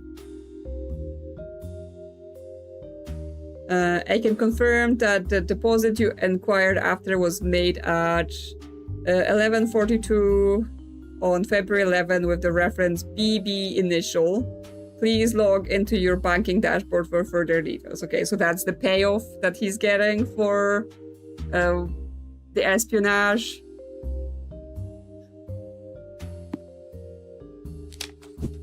Then we got newspaper. A newspaper clipping we found in the victim's desk drawer. The page carries a story about the company courting foreign businesses for financial backing. While sources suggest a deal has already been struck with a key figure in Zurich, Medilab CEO Brady Quinn is keeping quiet. The facility has for some years, by all accounts, been struggling to perfect the formula for what its annual report called a potentially world-changing new drug. Without rock-solid financing in place, Medilabs look unlikely to be able to fulfill that promise. Okay. So he may have been like, he didn't like the new investors and he was going to take his work to another place. Chemical tanks, a couple of huge gas tanks line a dark recess in the corner of the lab, each one big enough to live in. Both have on-off valves on the front, with a label on one of them saying, "Please always check valves are closed before leaving." A note written in a mark and paired above the label says, "Loose valve." Each tank has a gauge showing how full or empty it is. The one marked NO2 looks to be empty. Okay. NO2. Is that laughing gas? Because it's nitrous oxide, but I'm not sure if that, like, did they like knock him out with that, or like did it just leak into the lab and then he fell over? Cages. A bank of 16 steel cages occupies an entire wall in the lab, each one marked "Warning, live animals," but they are eerily silent. Crammed inside is what appears to be in the region or 40 or 50 lab rats, all stone dead. Okay, yeah, so there has been a gas leak. That's why they're all dead.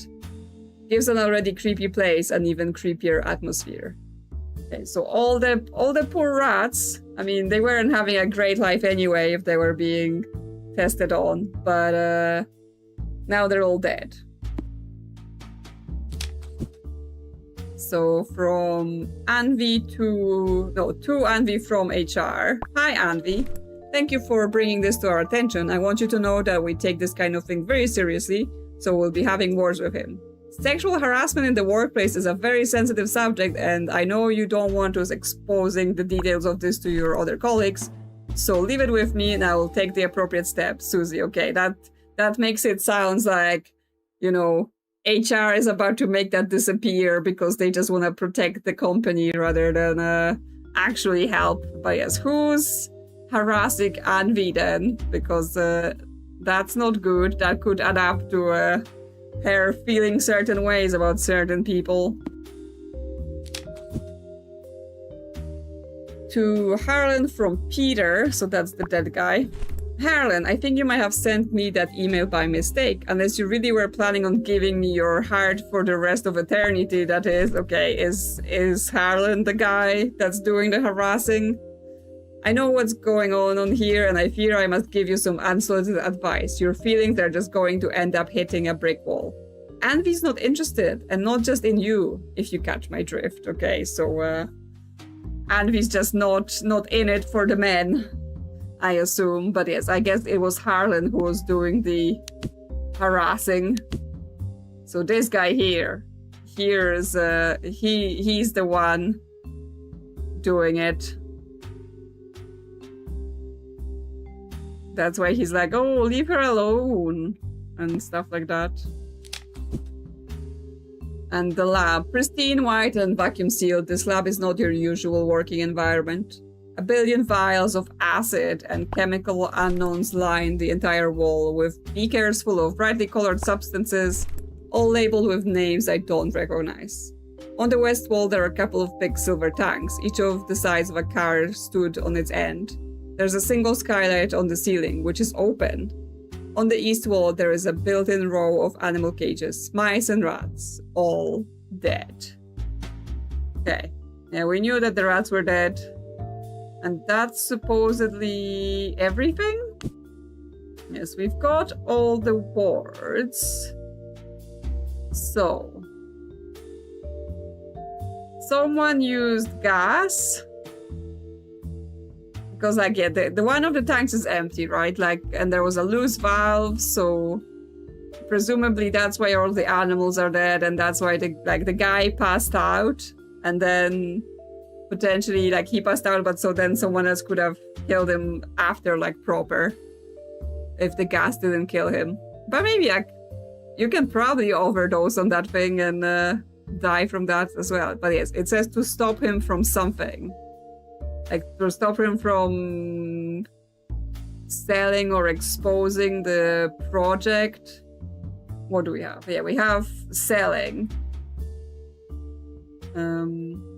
Like, selling project Zenith to BioBlue.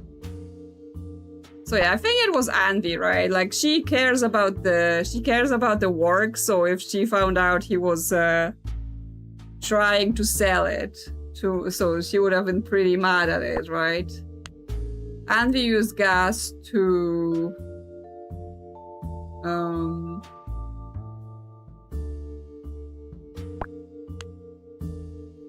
what do we have? Kill Peter to stop him from selling Project Zenith to BioBlue? Okay, this one was a lot more straightforward than the poker game. And we got her colleague to stop him from handing their work over to the rival lab. Okay, so the sexual harassment was not even part of the conversation. While Harlan's unrequited infatuation with Anvi had made its way all the way to HR, I don't think that had much to do with the murder, even if Peter had stumbled into the situation by a stroke of fate, or an erroneous stroke of keyboard keys at any rate. Likewise, the animal rights activists don't fit the bill. They're no strangers to shocking stunts, but if you don't want to kill animals, you probably don't want to kill people either. So that leaves Anvi. whose main priority was to keep Project Zenith from falling into the wrong hands. Peter was pretty close to selling the formula to a rival lab, but a late night in the office and an unscrewed gas tap put an abrupt end to that. Yeah, it very much did.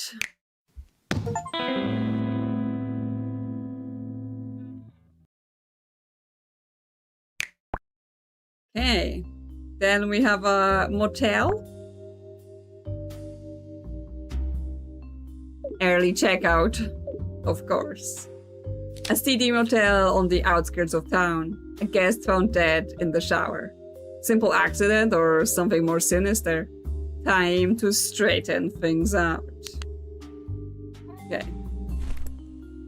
It's as hot as hell and half as nice. The perfect setup. He's going too fast.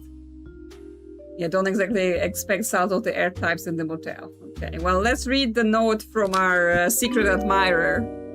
Another hot mess you've walked into here, detective. You know you could wait a while until you have all the facts before you go running in on guns blazing. Just a thought.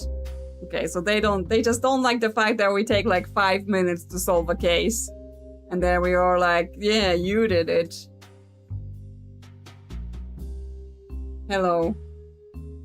Is it cat break time? Is it time for a cat? Weird flirting, yes.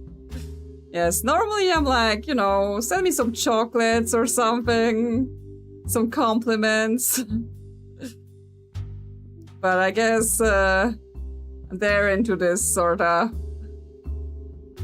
play. Was it you, Firefly? Are you sending us weird notes? Are you accusing us of things?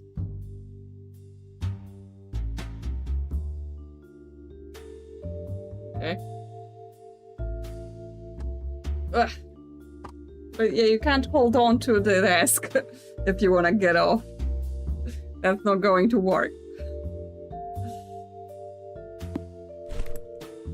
A fifth cryptic note addressed to me. Whoever's doing this seems to have some kind of grudge against me. Yeah, you figure I'll keep this one with the rest. Yeah, you think they have some sort of grudge? You really think so? Okay, well, let's check out the body.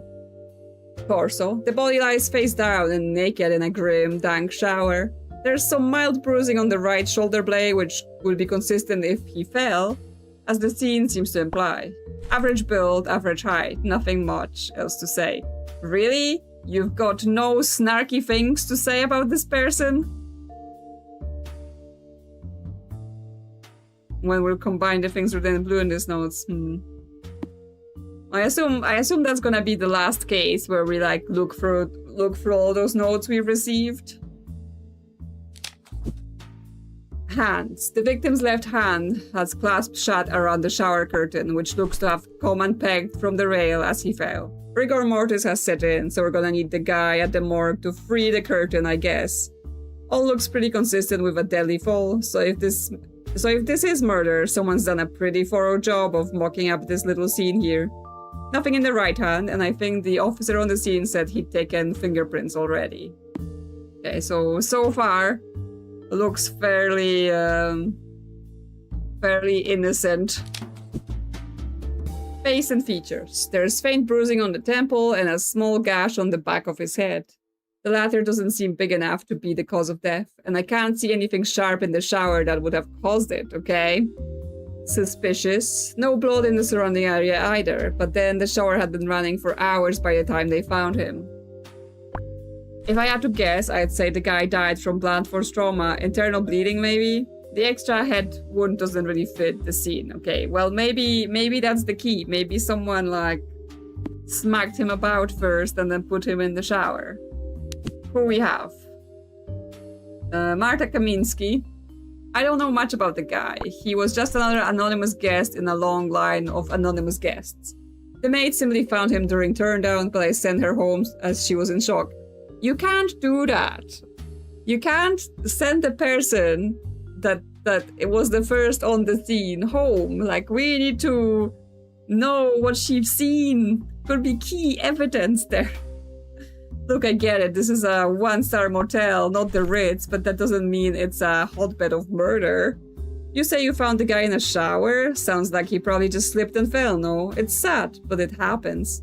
Maybe it's this heat wave. Makes people dizzy, makes people careless and act crazy, you know. Yeah, heat waves, they'll get ya.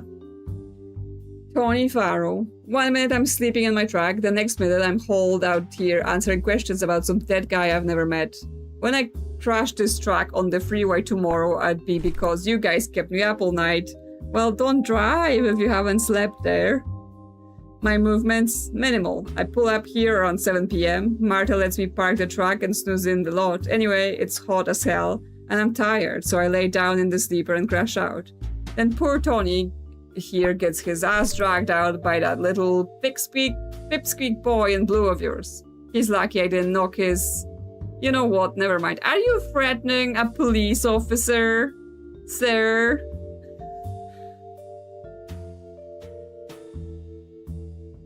Because, you know, that's not a good thing to do, and then admitting that you're gonna do some terrible driving tomorrow.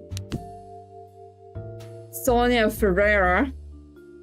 I never robbed the guy, okay? I just found his wallet lying around and I thought to myself, maybe I should pick that up in case it helps. If the guy was killed, then I don't know anything about it, but I did hear raised voices out here sounding like some big argument. I can't say much more than that. I was with a client at the time. Don't look at me like that. A girl can't make an honest living. Professional copulation is the oldest job in the book. The system's rigged against people like me, you know. So sometimes a girl gotta use the gifts God gave her. That's the weirdest way I have ever seen it described. But sure, let's use those words. And then Officer Bolt. Hey, detective, nice to be working with you. I was the first one on the scene here. Look, like the guy punched his ticket in the shower to me, but I am no expert. Let's say I've been over the scene and organized a couple of things while I was waiting on you. Firstly, I found the Vic's wallet on the person of one Sonia Ferreira. She's given us a statement. I also pulled a partial print of the victim's room key that doesn't seem to match his own. So I've taken prints from a few other people just in case. That's helpful. The woman is entirely a product of plastic surgery. I mean, can she afford it though? Maybe it's the God's gift. You know, she says she's just like this. Okay, we've got the key. The key is to the victim's room, found on the table just inside the door. It's room 110, ground floor, on the main row facing the parking lot. All the rooms are the same inside and out. A bed, a TV, a small table and chair has set, and a bathroom in the back. Officer Bolt managed to pull a partial print of the key. One that doesn't match those of our victim. Okay, we get a print. We may have to do some comparing. The victim wallet IDs him as one Louis Saunders, 38 years old. The officer on the scene retrieved his from Sonia Ferreira, a sex worker who plies her trade here. She claims not to have robbed the guy, insisting instead that she just found the wallet on the floor outside. Make of that what you will. There's nothing else in the wallet worth a damn, unless you count a years-old condom. Okay. So he was not the one. Logbook, motel ledger. Lot of names in here, but they all seem phony to me. Half the guests in the book are dead presidents. Even Tony, the truck driver, pops up a bunch of times, despite the fact that he sleeps in his cab outside. Combine it with the surplus of available rooms, as suggested by the number of keys in the lobby, and I'd say Marta, the manager, is falsifying her records. Really? You don't think? And possibly laundering money. Hard to say if that's connected to all of this or not. I mean, who knows, right? It's just people who don't want to give their names doing who knows what. Forgot the words. Yeah, I'm reading and I'm not clicking. Let's just check everything. Okay. All good. Officer Bolt's taken prints from the people out in the lot. Okay, we have MK, SD, SF, TF. Okay, so we've got...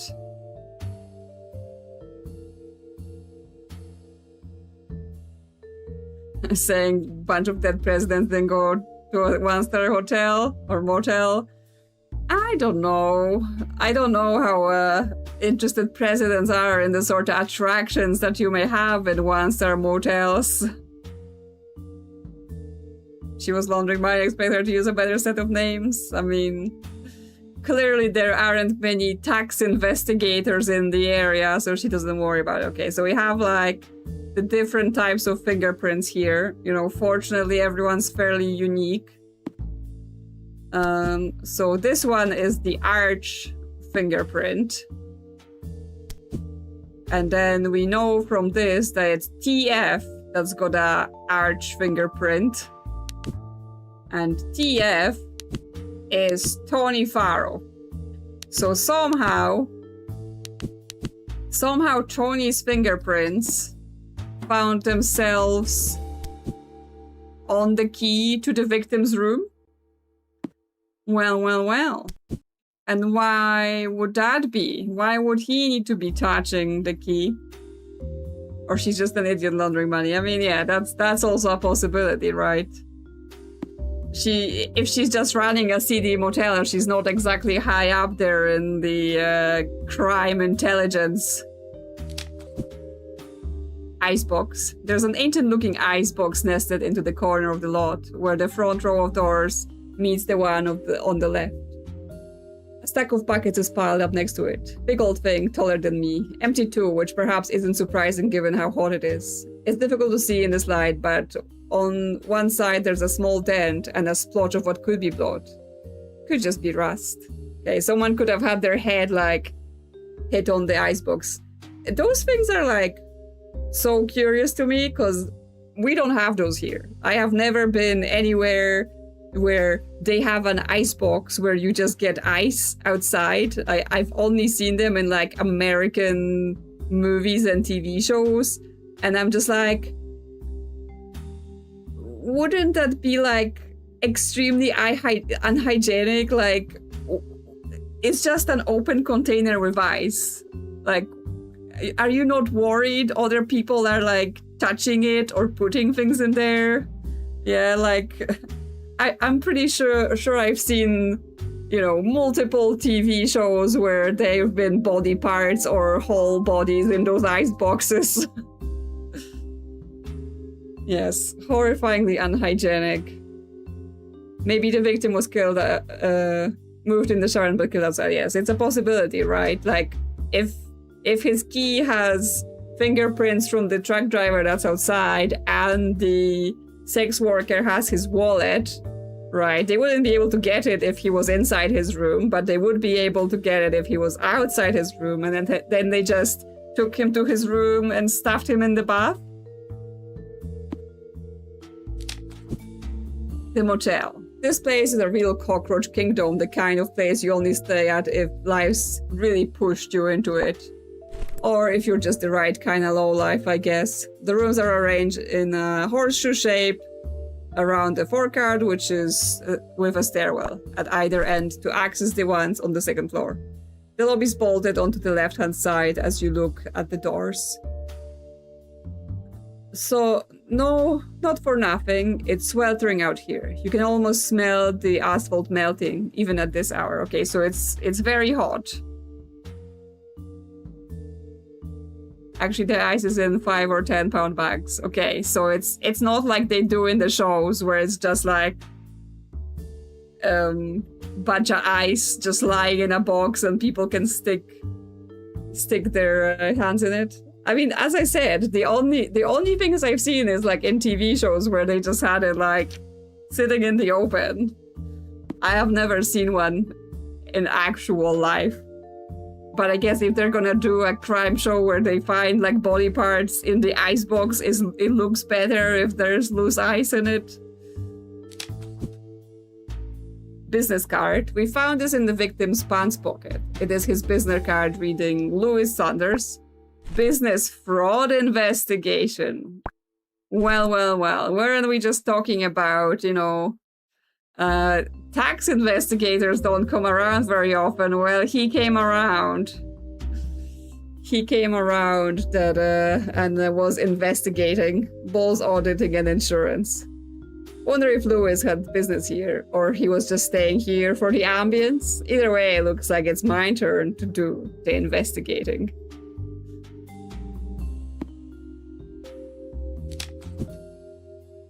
Front desk. The lobby smells like damp, badly masked with car air fresheners. Plastic plants flank the room while murky wallpaper peels on the top of them. A blinking strip light buzzes overhead. The front desk is protected by an inch of bulletproof glass, which I guess paints a pretty clear picture of the clientele. There's shelving on the wall behind it with room keys on hooks. Lot of keys, not many occupied rooms.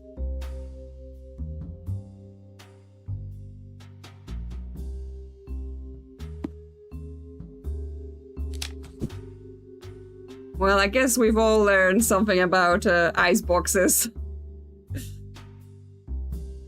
But yeah, they seem, I don't know, like, I know they, again, on TV, they're in America, and I'm not sure if there's other places where they're common like that. Because, yeah, I know here, I'm not sure, like, a hotel or motel would even provide you with ice. I mean, probably you can buy some from them. But, you know, wouldn't just be sitting out there for you to get. The front end of my semi-truck is beached across a few of the motel's parking bays, sans cargo bed. It's one of the only a handful of vehicles out here, and it's sitting adjacent to the front row of rooms. Usual stuff inside the cabin, fast food wrappers and big gulp cups, a change of clothes, and an empty motel ice bucket with a dribble of water left in the bottom. We've already got the driver's statement on file. Yes, that's the truck.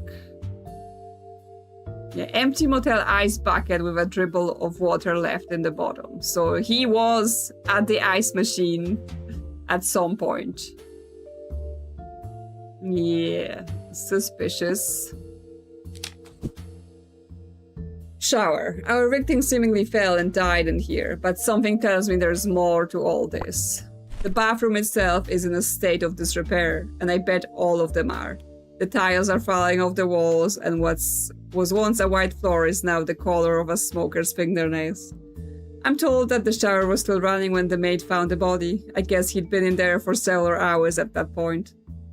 If this was a murder, there is no real evidence to go on in there.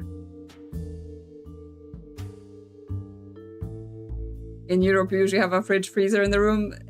Yeah, although, not that I stay in hotels a lot, but I've noticed more and more they turn them into the, you know, mini bars don't touch anything. It has sensors, and if you touch it, you will be charged.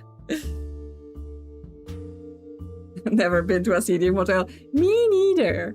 Though I stayed in like hostels around the UK and stuff like that. They're not quite the same things, right? They're more of the you have to share a room with 5 to 10 other people sort of situation.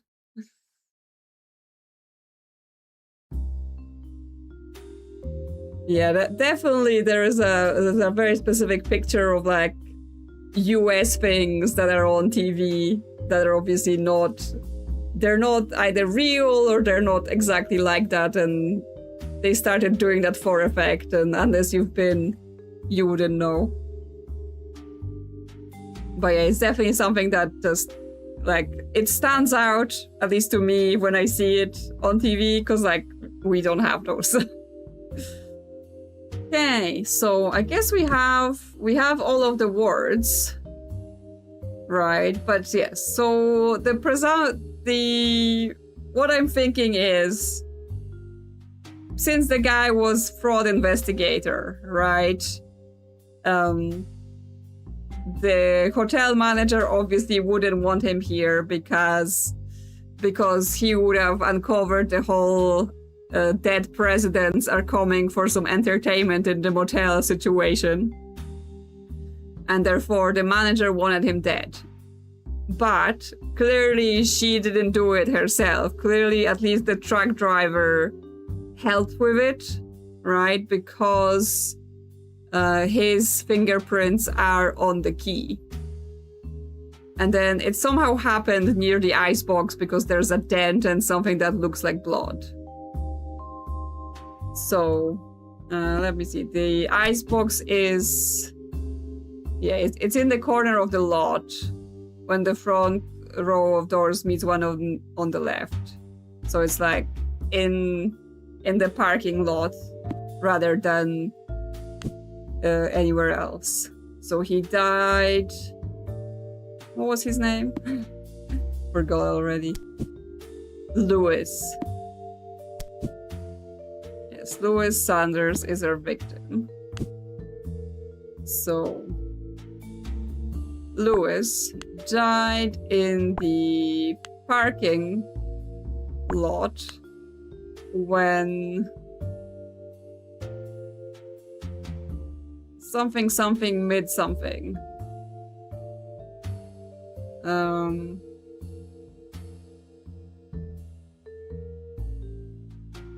Someone pushed him, punched him.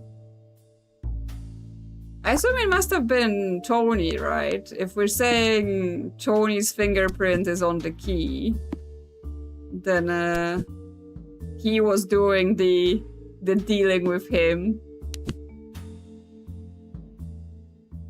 Yeah, he's like, oh, I've just been sleeping in my truck and you're bothering me.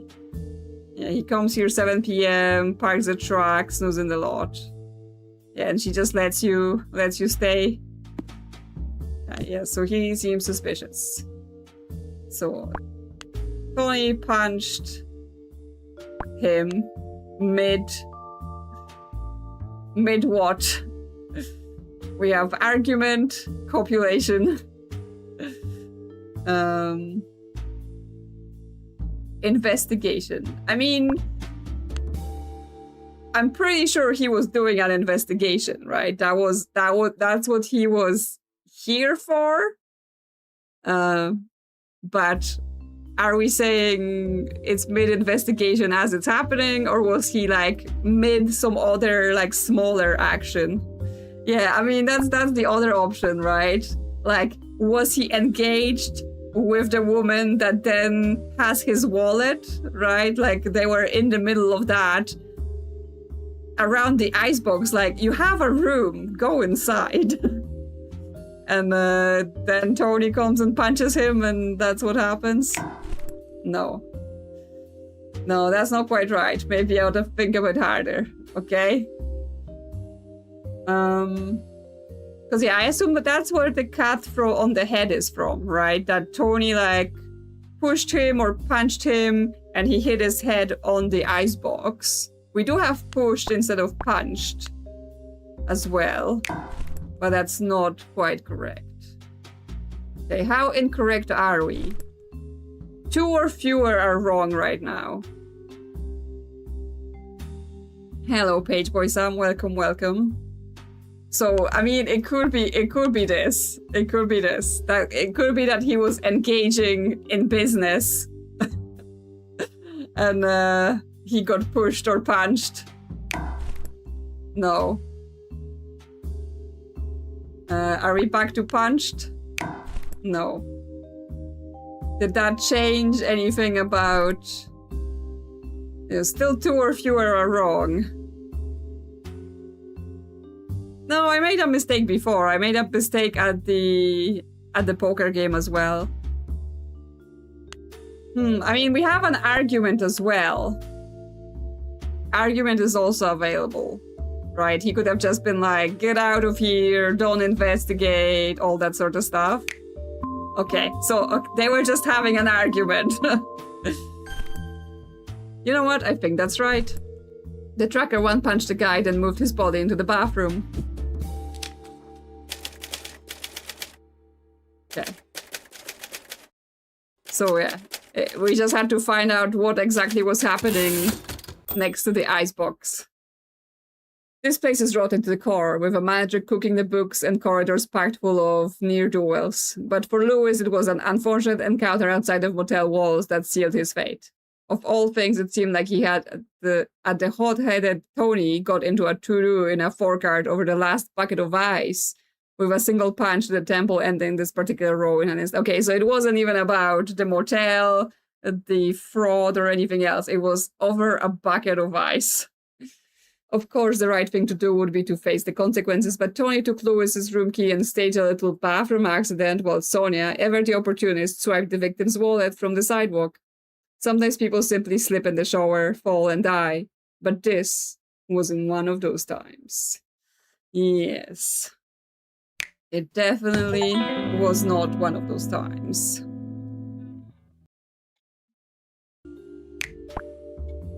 Okay, well, we've got 4 more, including whatever's gonna be happening with our notes, I assume. Like, I assume the last case is about the person sending us love notes.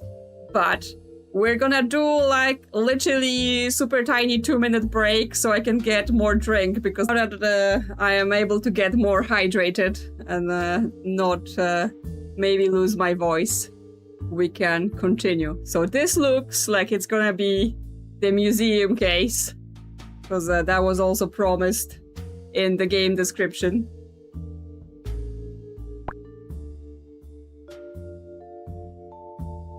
Exhibit closed. The Egyptian wing of a World Famous museum. A professor entombed in a pharaoh's coffin. A warning in hieroglyphics. A case 2,000 years in the making. 1 minute 57.734 seconds. People are keeping track. A professor dead and hieroglyphics scrawled all over the walls. Let's see how cursed this museum really is. Well, first of all, let's see our cursed love note. I wonder, detective, if one day soon we'll think of people like you as ancient history. Just like these mummies. That day can't come soon enough, if you ask me. Okay, okay. If you say so. Not this hawk again. Someone's following me around and think they want me second guessing myself. I'll add this note to the collection. Okay, so yes, they're threatening us, and yes, it looks like we will be putting those notes together, maybe to reveal some sort of secret message on our final board. But for now, let's check out the body. Face and features. It appears as though our victim suffocated to death inside an ancient sarcophagus, but there's no real way to tell how he got trapped in there in the first place. There's a bump on the back of the head consistent with blunt force trauma, but it's difficult to say if that was fatal or not at this stage. I mean, you just said he suffocated to death, so clearly not the blunt force trauma, it was the suffocation. That could have happened before his unfortunate entombing. His face is contorted into a grimace. The poor guy was probably panicking as the air ran out. Yeah, like, imagine just getting locked in a coffin or sarcophagus of some sort. Pretty spooky. Hands. Looks like the victim spent some time trying to claw his way out of the sarcophagus. Oh, I'm gonna have nightmares about this. His hands are bloody and scuffed to hell, and the fingernails are bent and broken. Yes, the autopsy tech keeps guessing, like, you know, be a bit more scientifically rigorous instead of just like, I don't know how he died. Like, you should be able to tell between head trauma and suffocation. Trapped in a stone box, slowly suffocating. That's a terrible way to go. It is. That sounds pretty rough. Okay, who we have? Roy Armitage. He looks, yeah, a guard. I've been the night guard here for 38 years. And do you know what many deaths by sarcophagus? Do you know how many deaths by sarcophagus I've encountered in that time? None. Well, none until tonight, anyway. I don't really know what to make of it all, but the Egyptian wing does have a very odd feeling about it. Like a strange presence, especially since we had the pharaoh as the main attraction. I'm not sure where I stand on curses and hexes and the like, but I'm not so arrogant as to believe that I know everything about how this crazy world works, you know. Okay, so he's like, I don't believe it in curses, but I think this place might be haunted. The Pharaoh did it. Jessica Vaz. Do you not need a warrant to go rooting around in my trash and looking for emails? I feel like this is all a bit much. Story is just, we're all a bit shaken up, as you can probably well imagine, detective. Did Aaron annoy the staff? Yes. Was his personal hygiene an issue with visitors? Yes. Did he deserve to die? No, of course not. Especially not in such a horrific manner. I mean, you made it sound like you potentially had some reasons to lock a guy up somewhere. Maybe you didn't mean to kill him. Maybe you were just like, oh, if I lock him into the sarcophagus for a little bit, he will learn the value of personal hygiene, and then it somehow went wrong from there. And now, to cap it all off, I've got reporters banging the doors down wanting to ask me about ancient curses. The press is going to have a field day with this one. Yeah, she's more worried about like the museum and reputation and press than she's worried about the fact that the guy died. Catherine Powell. Timeout in the death box. Yep. I'm the research assistant here, working under Dr. Brown in the Egyptian wing, or at least I was. He wasn't the easiest guy to work for, but nobody deserved to die like that. Do you think the curse got him? I consider myself a woman of science, a skeptic, but I'm pretty freaked out about this. Like, how can you end up inside a sarcophagus like that? The whole thing is creepy as hell. I've left you a kind of cheat sheet for hieroglyphics so you can translate the warning we found written in blood on the walls. Okay. Dr. Oswald again. He appears a lot. He might be our mystery writer. Hey, detective, here we are, back at it, huh? Murder in a museum of all places. Digital forensic has done its thing, and I've pinned some relevant-looking emails up on the board for you. This obviously won't be all the relevant stuff, but it will hopefully be enough to point you in the right direction while we scrape what's left. There's one email in particular that caught my eye. In an all-staff one that just reads a bit funny to me. Maybe you can take a slightly longer look at it. Okay, well, we'll try, because we never know which bit of evidence is which, so we just have to click and check. The museum. The National Museum houses a range of anthropological exhibits, replete with skeletons, artifacts, tools, and weapons. In the Egyptian wings, the last of three dusty square rooms acts as today's crime scene.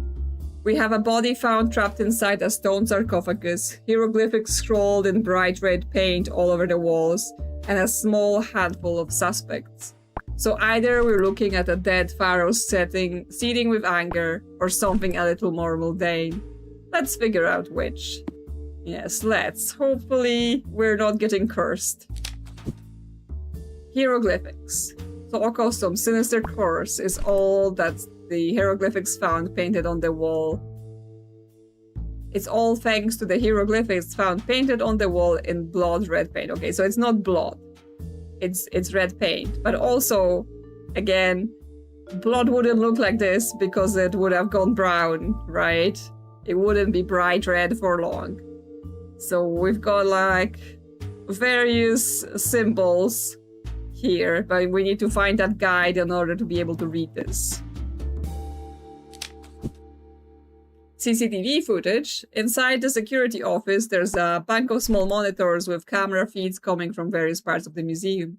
The Egyptian exhibit itself has a live feed from 3 cameras pointing at different parts of the room, including the sarcophagus. Unfortunately, the footage from the night in question is apparently corrupted with no way to recover it, of course. Of course it is. The security guard maintains he saw nothing out of the ordinary as he looks pretty shaken up and exhausted by the whole situation. Okay, well, that's mighty suspicious. The research assistant gave me a hieroglyph transfer sheet. Okay, it's like letters, right? That's pretty sure that is not how hieroglyphs work. But let's just go with it. Okay, I've taken a pic so we can go and translate. Okay, so what we have here. We have the pot on its side.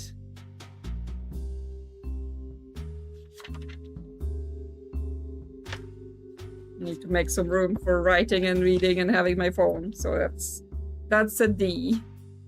Then this bird is E. The other bird is A. Then this and that. Okay, so it says deaf. Recognize that list from playing Escape Simulator 1 recently. Okay, so they're like all sharing it, even though, again, probably not actual hieroglyphs. So deaf to D. D I S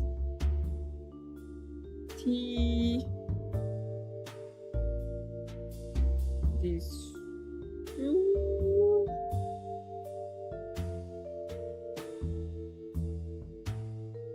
Okay, it says deaf to the disturber. So they're like, this person is disturbing me and I will kill them. This is me when someone wakes me up in the morning, like, deaf to the disturber. How dare you?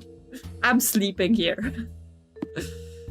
So honestly, I get it. I get it. The mummy was having a nice, 4,000-year nap, and someone comes in and is like, hey dude, I want to inspect you. And that's how this happened. To all staff at the museum from VAS. Today, whenever we talk to visitors, please be enthusiastic about the displays. Let's please act like we know our stuff. Today and tonight, I'd like you to think about your favorite hieroglyphs. Okay, our favorite hieroglyphs say TH something. I already closed that picture. Yeah, that was TH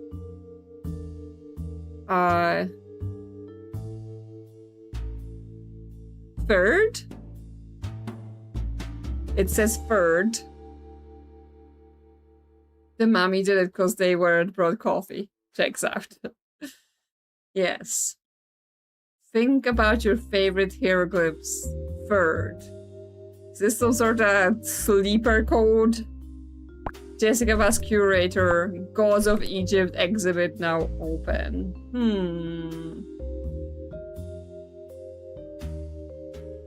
I mean, it's clearly some sort of secret phrase, but what about? To Brown from Vass. Aaron, forgive my brevity, but we have now had multiple separate complaints from museum guests about your personal hygiene when you're working on the exhibit floor. Okay, so Aaron Brown is the dead guy. This really shouldn't be an issue, and it's nothing that some basic regular bathing and a bit of deodorant can't solve. Jessica Vass, curator. Yes, okay, so he was a stinky boy. Gods of Egypt. A flyer for the current exhibit in the museum's Egyptian wing, promising a treasure trove of unique ancient artifacts. The star of the show is the newly excavated sarcophagus, which was used to bury Pharaoh Zom III. The pharaoh's body is currently undergoing study in the museum research department, but the coffin itself is a sight to behold. The flyer notes that this is the largest collection of wares from the ancient world in the Western Hemisphere.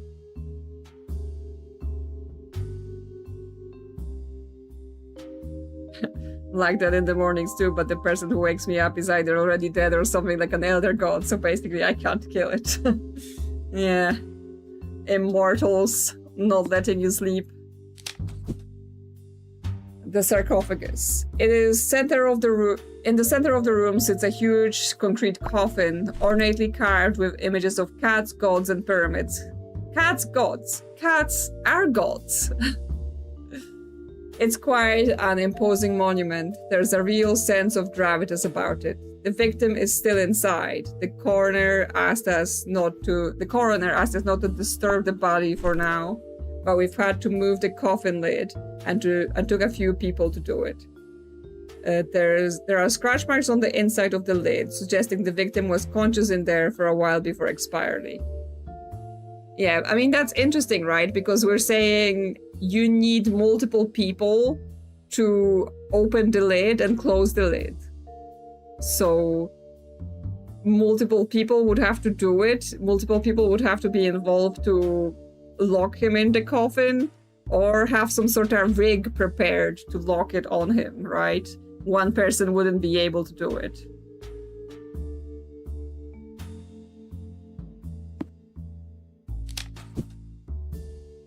Okay, 2 vas from Jones, and that's someone like investments.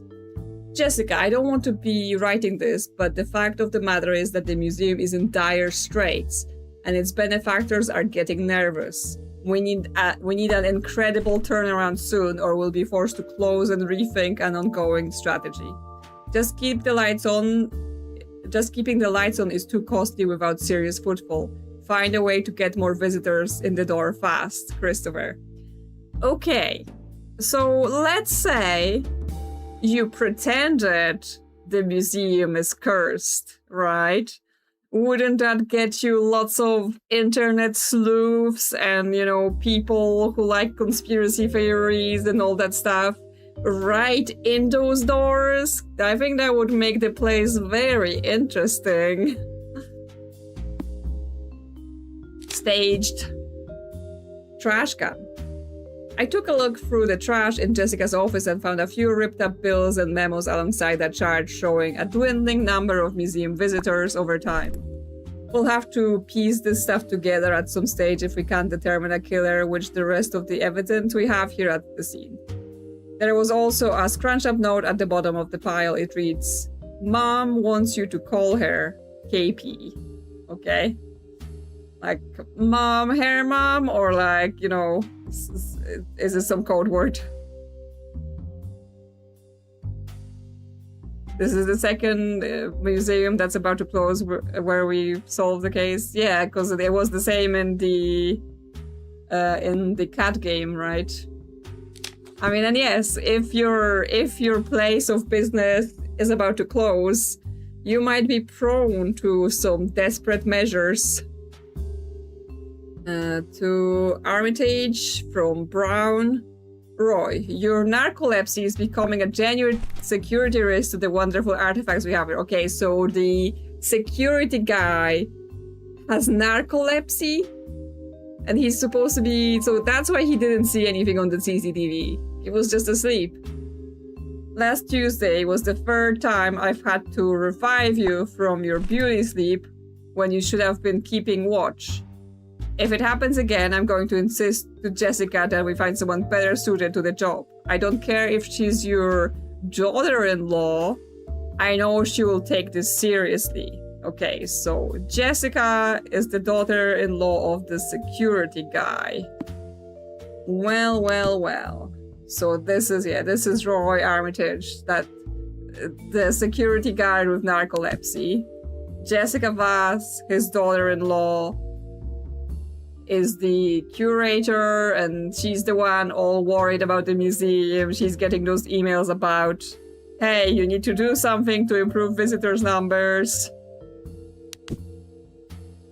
And then Catherine is just the research assistant.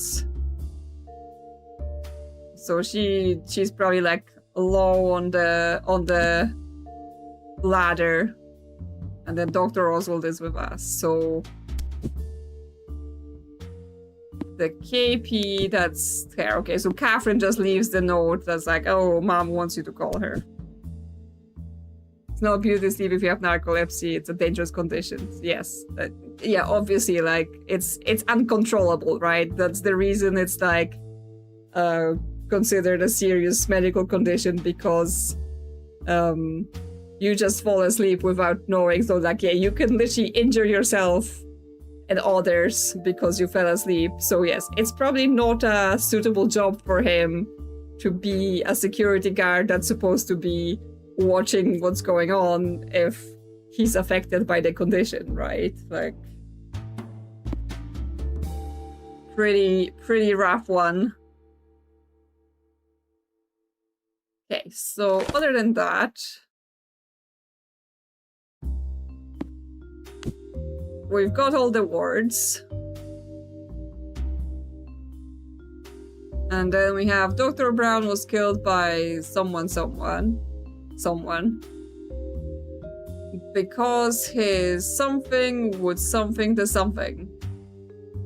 I love those sentences. His something would something to something.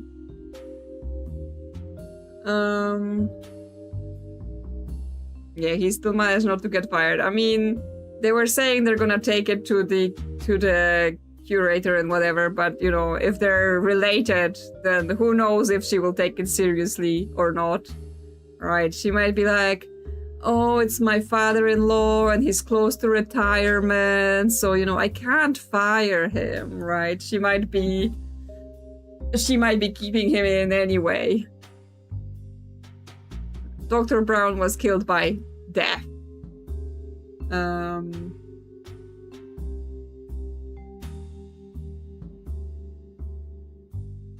We have 3.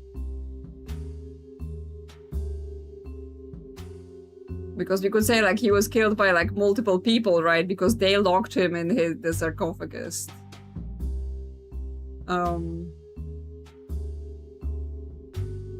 By 3 visitors? I don't think the visitors did it. Oh, is it because he's stinky? Like the visitors were like, wow, this guy is annoying and stinky. Let's just lock him in the sarcophagus.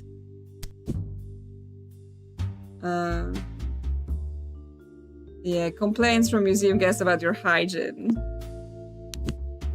Don't really know what to make of it. Like, yeah, this is all curses. Did Aaron annoy the staff? Yes. Was his personal hygiene an issue with visitors? Yes.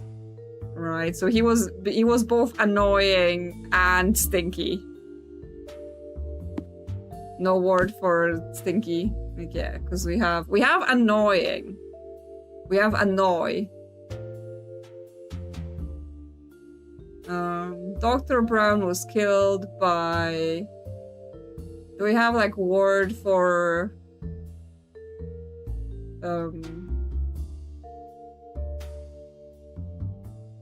you know, people who work here. We have assistant curator, gods, museum. Like, we don't have like staff or employees. Yeah, I think it might be because his something would annoy the visitors.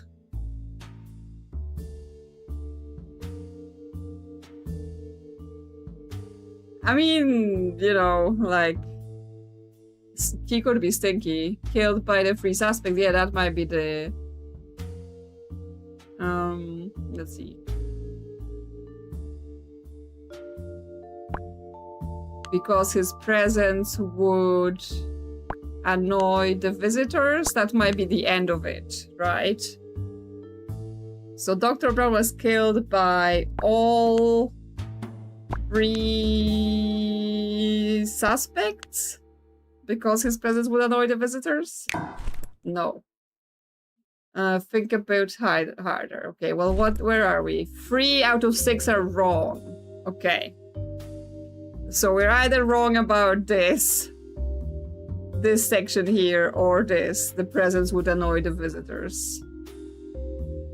So like half of it is wrong. We have anger the visitors.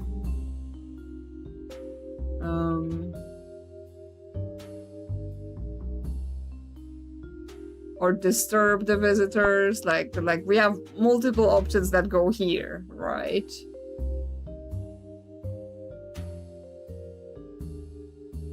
But like, it had to be multiple people, right? Because we know that multiple people were needed to open and close the sarcophagus, so it couldn't be just one person.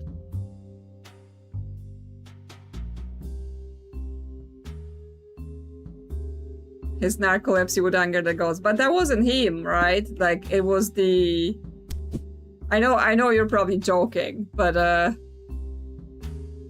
it was Roy who was having narcolepsy, the security guard. Yeah. Because his...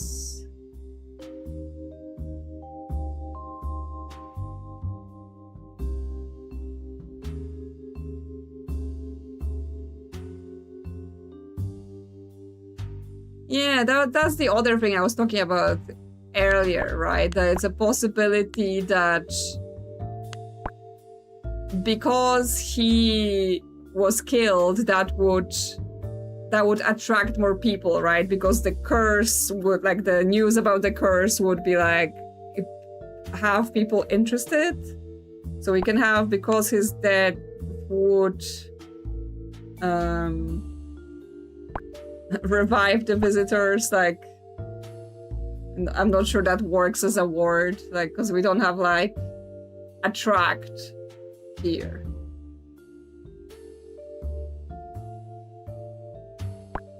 Revive the museum? Okay, that's it. So, I know what, I think that's right. The staff work together to make Aaron's death seem like the work of some ancient curse. Okay, so I got that right earlier on. I just needed to put it in a sentence. What we have, which is like the case so many times with those games, right? Where it's like, I understand what's going on, but what words do you want me to use it? Curses, key evidence. Curses aren't real. That's what we're saying, you know, as an important thing to understand here. Curses, not real. And talk about hostile work environment. What we have here is some elaborately staged misdirection designed to look like the work of a vengeful pharaoh. Let's put narcoleptic security guards and odorous professors to one side and look at the facts. This museum was struggling to stay afloat. With debtors closing in and jobs on the chopping block, seems to me that the killer ancient curse would be just the thing to reignite public interest. Doc Brown was obviously an obvious patsy, given that his being there annoyed more people than it pleased. And besides, our other suspects all seem to be related. I quoted all staff emails saying we act tonight implicates all three of them. The email said we act tonight? Oh, was there like a further hidden message? Implicates all three of them, as does the sheer weight of the coffin lid. You need 3 people to lift the thing. Yes, I would thought I just read the hieroglyphs, but maybe there was more. I wonder if we can come back and read it again. Because now I'm curious.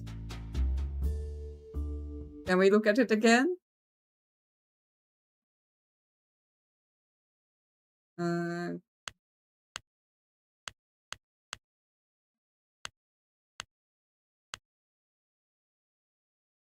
Yeah, coded message third.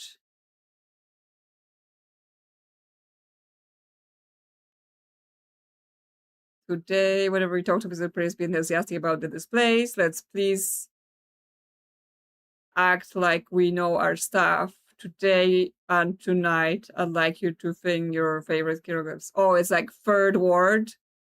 So we act tonight. Okay, so the coded messages was third, and then we were supposed to read the third word from each sentence, and then it gives us we act tonight. Okay, I get it now. I get it. Okay, well, off to the restaurant.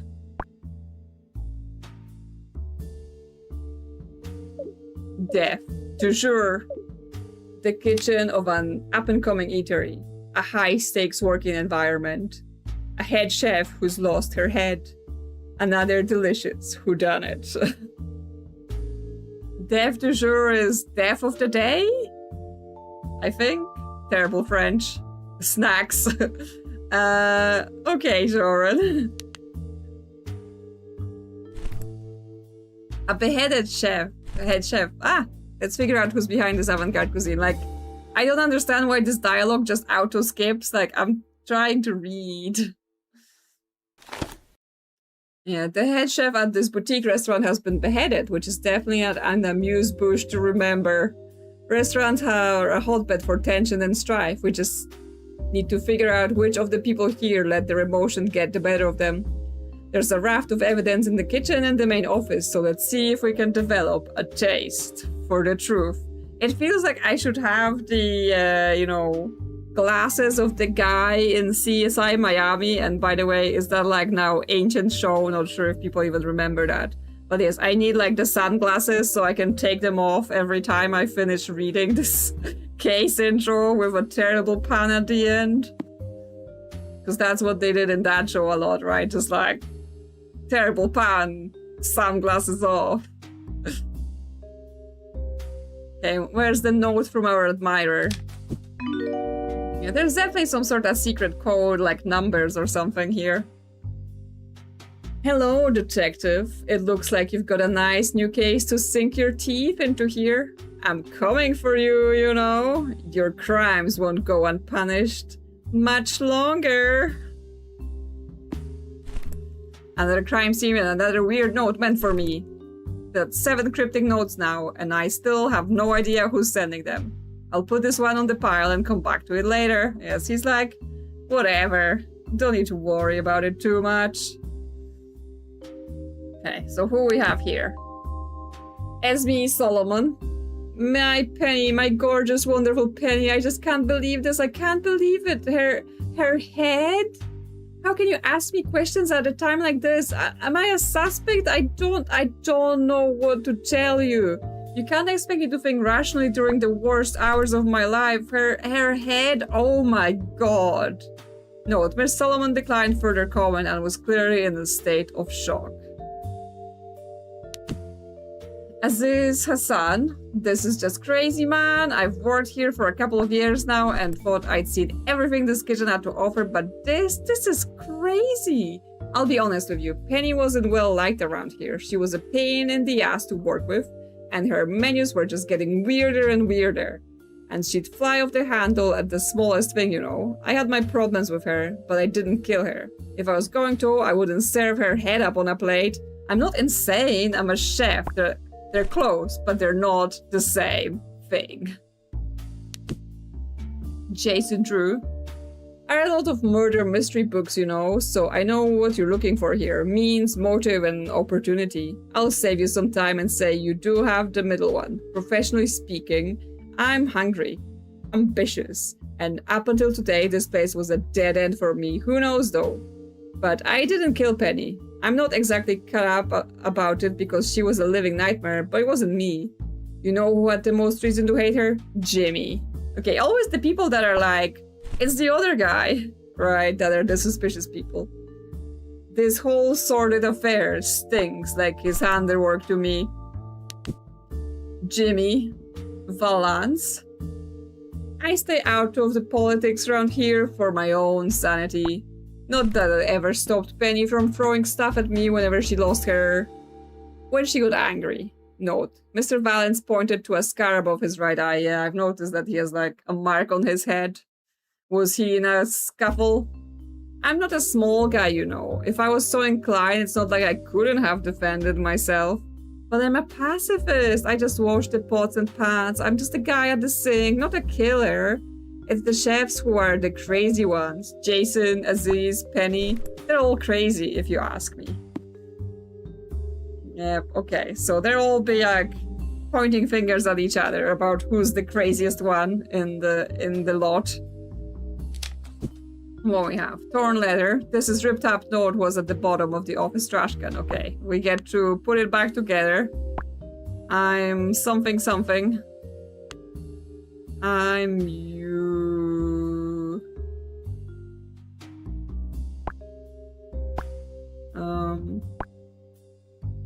I'm not singing or something something. Okay. That's how that goes together. So maybe it goes here. I'm not signing your stupid thing. I'm not signing the thing. You're stuck with someone. Okay. Okay, is it like divorce? Not here. Here. You said we'd be together forever. Did your vows mean nothing?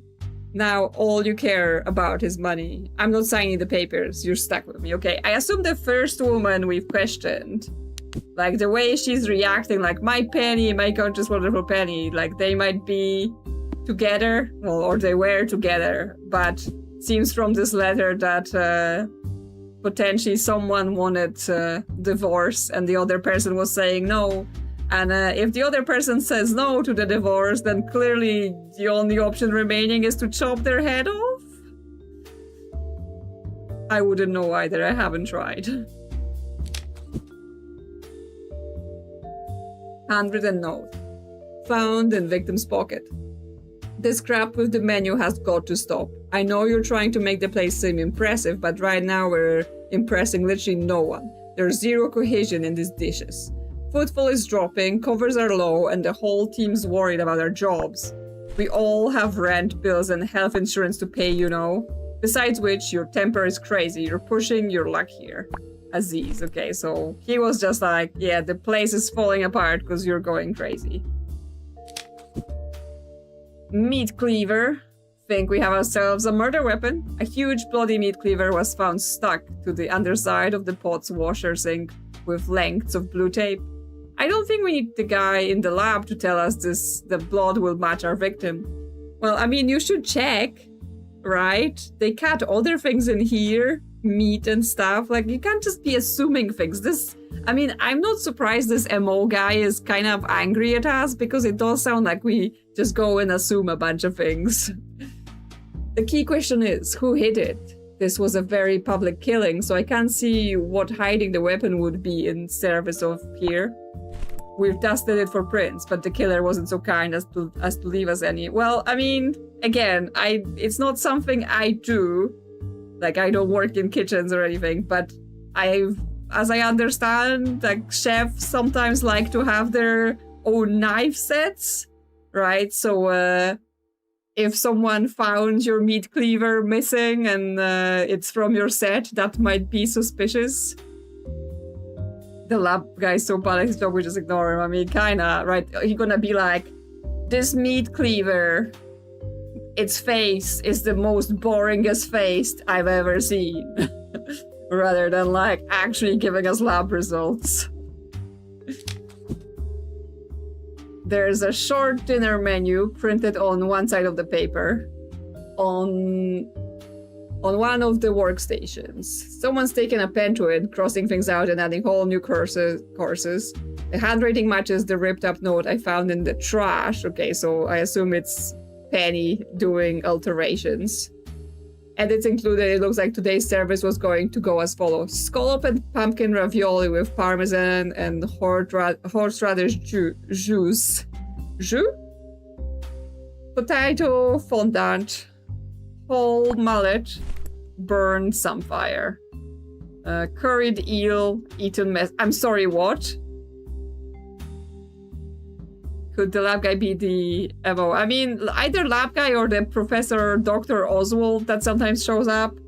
So I was like, you know, scallop, pumpkin ravioli, parmesan, horseradish, maybe a bit weird, but, you know, could probably eat it. Potato fondant, whole mullet, burn sunfire. I mean, still seems like a dish. Curried eel, eaten mess. That is not food, that's a crime. Just no.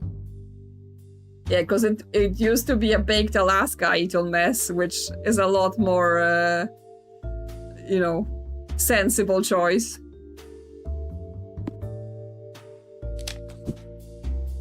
On the desk in the office, there's a budget sheet for the restaurant tracking money in against expenditure. The last couple of months don't look too pretty. There's a lot of food waste by the look of things. I mean, yes, if they're changing the menu on like the moment's notice, thank you, forgot a word again, then of course they have a lot of food waste, right? A red pen has circled a few of the pricier items and written constant menu changes underneath them. Most people know restaurants are high-risk, low-profit ventures, but that's never stopped people from trying to be the exception to the rule. Either way, this place seems to be on a crash course towards failure. Yeah, you can't just like, you order the produce and then you change the menu. It's like, you're gonna go to waste. Again, I don't run a restaurant, but even I know this. Revoke your membership to all aboard. That's a torn letter. Ours is a friendly institution built on a mutually fostered culture of fun, friendliness, and general love of board games as a pastime rather than on cutthroat competition and gloating. Members have variously complained about your somewhat intense behavior, which more than one person has described as sociopathic. I'd like to remind you that the small paper money in these games isn't real. We're just playing for fun. Oh my god. Like, yes, people who take board games way too seriously. Like, I understand, I understand that we want to follow the rules and we want to make sure we play the game correctly. But people who just, like, get extra angry if they're losing, no. No. Please, no. The restaurant. It's a small boutique restaurant that seats about 20 people in an intimate setting. Out back, there's a rectangular kitchen that backs onto a small cubicle office crammed full of paper and files. The words Esme's Heidi Hall are written on the door in marker pen. The main course here, though, is the human head found on the kitchen pass. Heck of a job. The head belongs to the chef and co-owner, Penny McIntosh. She's been served up on a plate, very theatrical. There's blood everywhere. Yeah, someone was like, you want a menu alteration? Here's a menu alteration for you. There's a newspaper page from last week's tape to the desk in the office. A piece with 1 star, scathing review of the restaurant. The review suggests that the menu lacks focus and that the staff could frequently be heard shouting at one another in the kitchen. The vibes were off. The vibes are off again! Guys, the vibes are completely off. The food was confused. The staff were explosive. All told, it felt like they made a meal of things in all the wrong ways. Ouch. Yes, so they're getting terrible reviews for their carried eel eaten mess and everything else they're doing. Oh no, not the vibes. Exactly. We have to protect the vibes.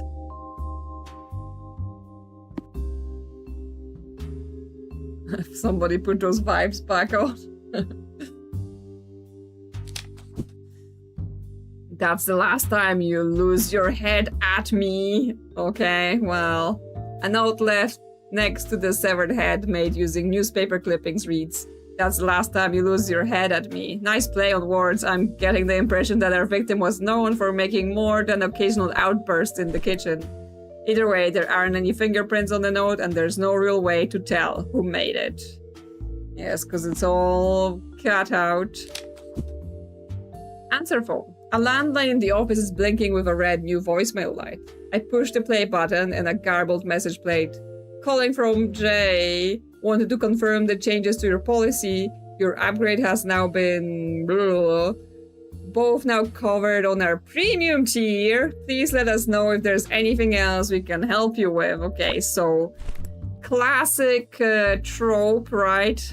Likely the victim was just before they died put on a premium insurance, presumably by their spouse, and the wife is like, you're running my business to the ground. But what if I kill you and collect the insurance money? Phone numbers. A scrap of paper attached to the monitor in the office has a handful of numbers written on it.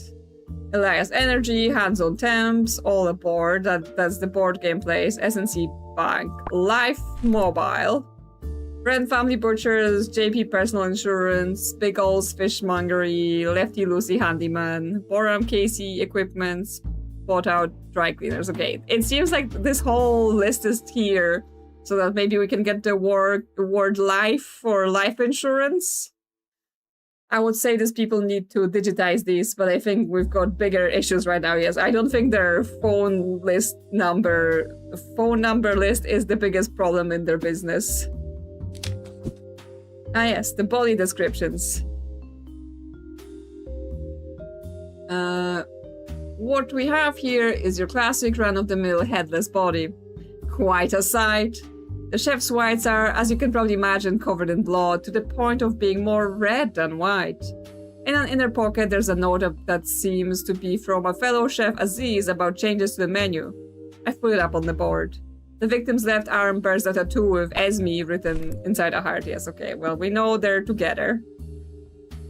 Blue tape on the office, on the knife. Oh, so like there's blue tape on... It's blue tape on the review and blue tape on the phone numbers, yes. So, yes, it could be Esme who's working in the office, and that would add up, right? With the life insurance, with them arguing about the thing, with the whole... She wanted a divorce, would add up, but then... In theory, someone else could have taken the tape, but no, I think the wife is very suspicious here. The most notable thing about this face is that it's been sheared clean of its shoulders. The head sits proudly on a dinner plate, which has been displayed on the past with some decorative leaves as a side dressing, of course. You know, we need to dress the plate. You can't just have it like bare. Someone's sick idea of a practical joke, I guess. The cut is neater than you expect. Looks like only 1 or 2 hacks. That's restaurant-grade knives for you. The ones in my kitchen couldn't cut an apple. Well, get better knives, my dude. But yes, the one thing that I'm like, if Esme is just like a restaurant manager, right? Would she have the skills to do the job? But then maybe just the knives are good. Legal papers. I stubbed my toe on a thick leather-sized envelope that has been stuffed under the leg of a kitchen workbench to keep it steady. It has a watermark in the corner for Quinn family lawyers, next to which someone's written, "Please review these terms ASAP, they're more than fair." It's been here a while, the envelope is covered in dust. Moreover, it's not been opened yet. That's the divorce papers, right? Like, why don't we open it? We're investigating. I mean, I assume it's the divorce papers, but surely we as the investigator should open and read. Okay, but that should be, yes, that should be all the words. So yes, I think, wow, it's only this many things. So yes, I think, what's her name? Esme beheaded Penny for the life insurance money. Do we have money? Yes. There we go. Just a quick one. You know what? I think that's right. Esme wanted the cash in the policy and hit the road. Yes, she wanted a divorce. She wanted out of this. She wanted the money. Yes, insurance provider, knife tape also found in the office. So yes, that was important. Lack of defensive woods, restaurant in financial trouble, ignores divorce. I've heard of avant-garde cuisine, but a human head really takes the cake. A phony note found with the head made it seem like one of the chefs had finally flipped, while a knife planted under the porter's sink also put him in the picture. But we've got to cut through the noise and look at what's important. And it looks like Esme wanted our attention pointing every which way but at her. That knife was stuck with the same type we found in Esme's office for one thing. But far more dominating is the financial evidence. A creaking budget, several calls to and from the Solomon's life insurance company, and divorce papers that Penny wanted nothing to do with, all point to Esme looking to cut and run. Tasty.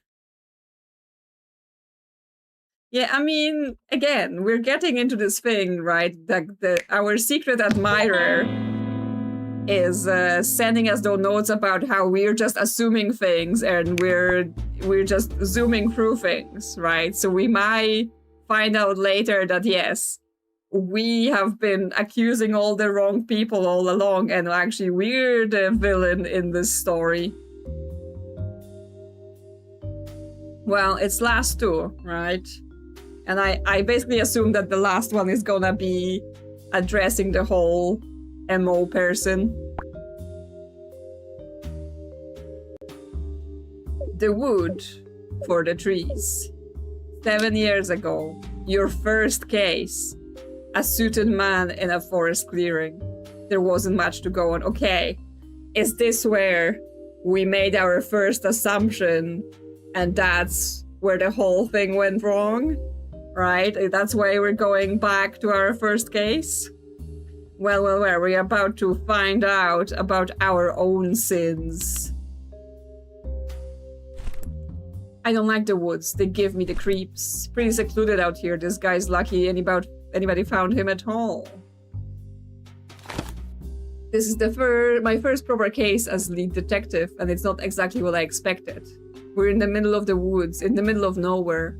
We've got a guy in a suit found in the forest clearing and a bunch of strange clues about the place that suggest some seriously fishy business going on. I'd better get this one right. My career's riding on it. Okay, so yes, we were under pressure, we needed to get a solve, we needed to show that we're a real detective. But did we get it right? Okay, face and features. The victim could come first in a Mr. Anonymous competition. He has the face of a man who blends right into the background. There are no injuries to the face or head, just a bit of mud and a pair of sunglasses that have since fallen off to the side, presumably when he hit the dirt. Nothing else to report. Was he wearing sunglasses so that he can take them off while he's saying puns? Chest. White shirt, black tie, black suit jacket, all now stained with blood and dirt. A hole in the victim's chest seemed to be the cause of death. The blood emanated from a central point directly over the heart. It's not a neat hole either. Seems like someone thrust something jagged and barbed into him, and they must have done so with zealous force to get in between the ribs. I imagine the victim bled out pretty fast. I just wonder how, as we chopped off the head, it's not like one can hold a body up by their hair and cut through the bone in a single chop. Not that I know from experience. Yeah, again, like, I wouldn't say I tried, but once again, from just watching things, reading things, like, cutting through bone especially is quite hard. And if she's not a chef, right, she wouldn't have the experience to maybe deal with, like, it was like 2 clean cuts, right? I don't know. I'm not gonna question it too much. But, because, you know, gonna start making me look suspicious. Like, I think best reference I have, I don't remember what it's called, but yes, I've listened to an audiobook that was written by a...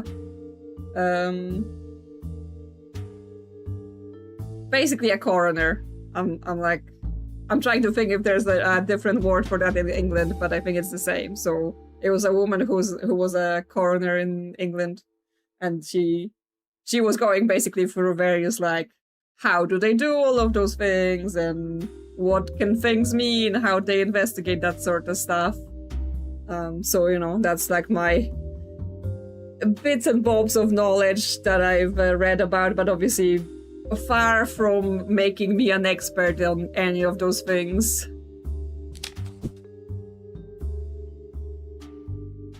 The victim was lying next to a 9mm Glock 19, which the team had since matched the bullet found in the nearby tree.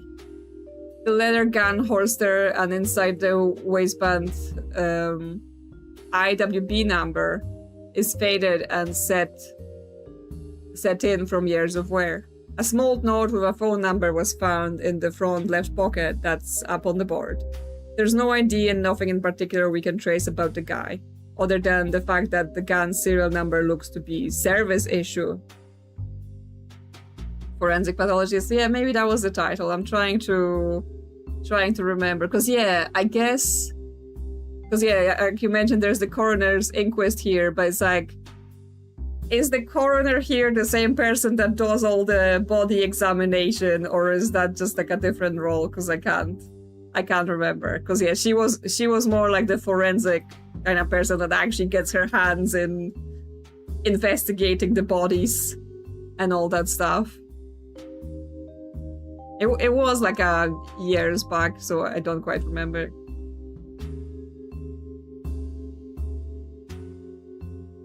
Forensic pathologists do the science, coroners and the folk predict for the and sign of the okay, yeah, that makes sense.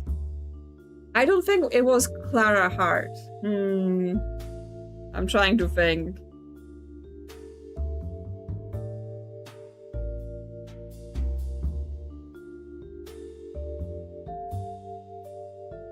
Sue Black, I think. I may have gotten her job wrong, but Dame Sue Black is a renowned forensic anthropologist and anatomist. Okay, so that's her actual title. So she's a forensic anthropologist. So yeah, she deals with humans. There was some other ones, because there was also another like by a guy that was also with like forensic investigation. You know. Weirdly enough, I have a weird interest in crime-related things. And those sort of books. And other media. Okay, but yes, there was a gun with like the serial number that looks like it's a service issue, so the guy might be a cop, basically is the implication here. So here's an interesting one. The right wrist is chained via handcuffs to a brown leather briefcase covered in scuff marks. The case has a combination lock, but it's lying wide open next to the victim, still attached to the wrist, with a single manila folder half out of it. In the case, inside compartment, meanwhile, there's a postcard picturing a forest with a handwritten note on the back. I've put the folder and the postcard up on the board. Okay, well, that's very weird. Yes, I'm totally only interested in all of those things because of my interest in detective things, not because I'm trying to learn how to do suspicious things. We have here a small autumnal clearing on the east side of a cloud-covered forest. There's a small lake to the north, just visible beyond the point where the trees reconvene at the edge of the glade. Dark and creepy forest or untouched romantic beauty spot. I guess that's in the eye of the beholder. Either way, the body was found by a jogger and a dog walker who were allegedly just passing through. We've got their statements. It's not a crime to love detective stories. No, it's not. I'm just like, since we've been talking about, not that I would know how to chop someone's head off. But in my opinion... The front of the postcard has a picture of a pine tree forest backing onto a lake, with the world, especially fear you, across it. The back is altogether stranger. There's no stamp and no name, just a string of seemingly random words scrawled in faded ink. Evaded, articulate, stabbed, toy, color, learn, ears, argue, round, indigo nor gallows, first meeting.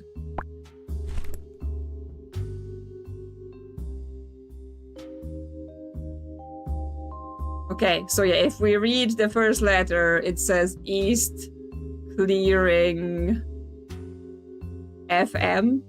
So someone with the initial FM.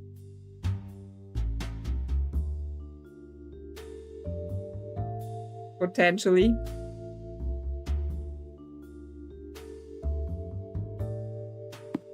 So it was a coded message.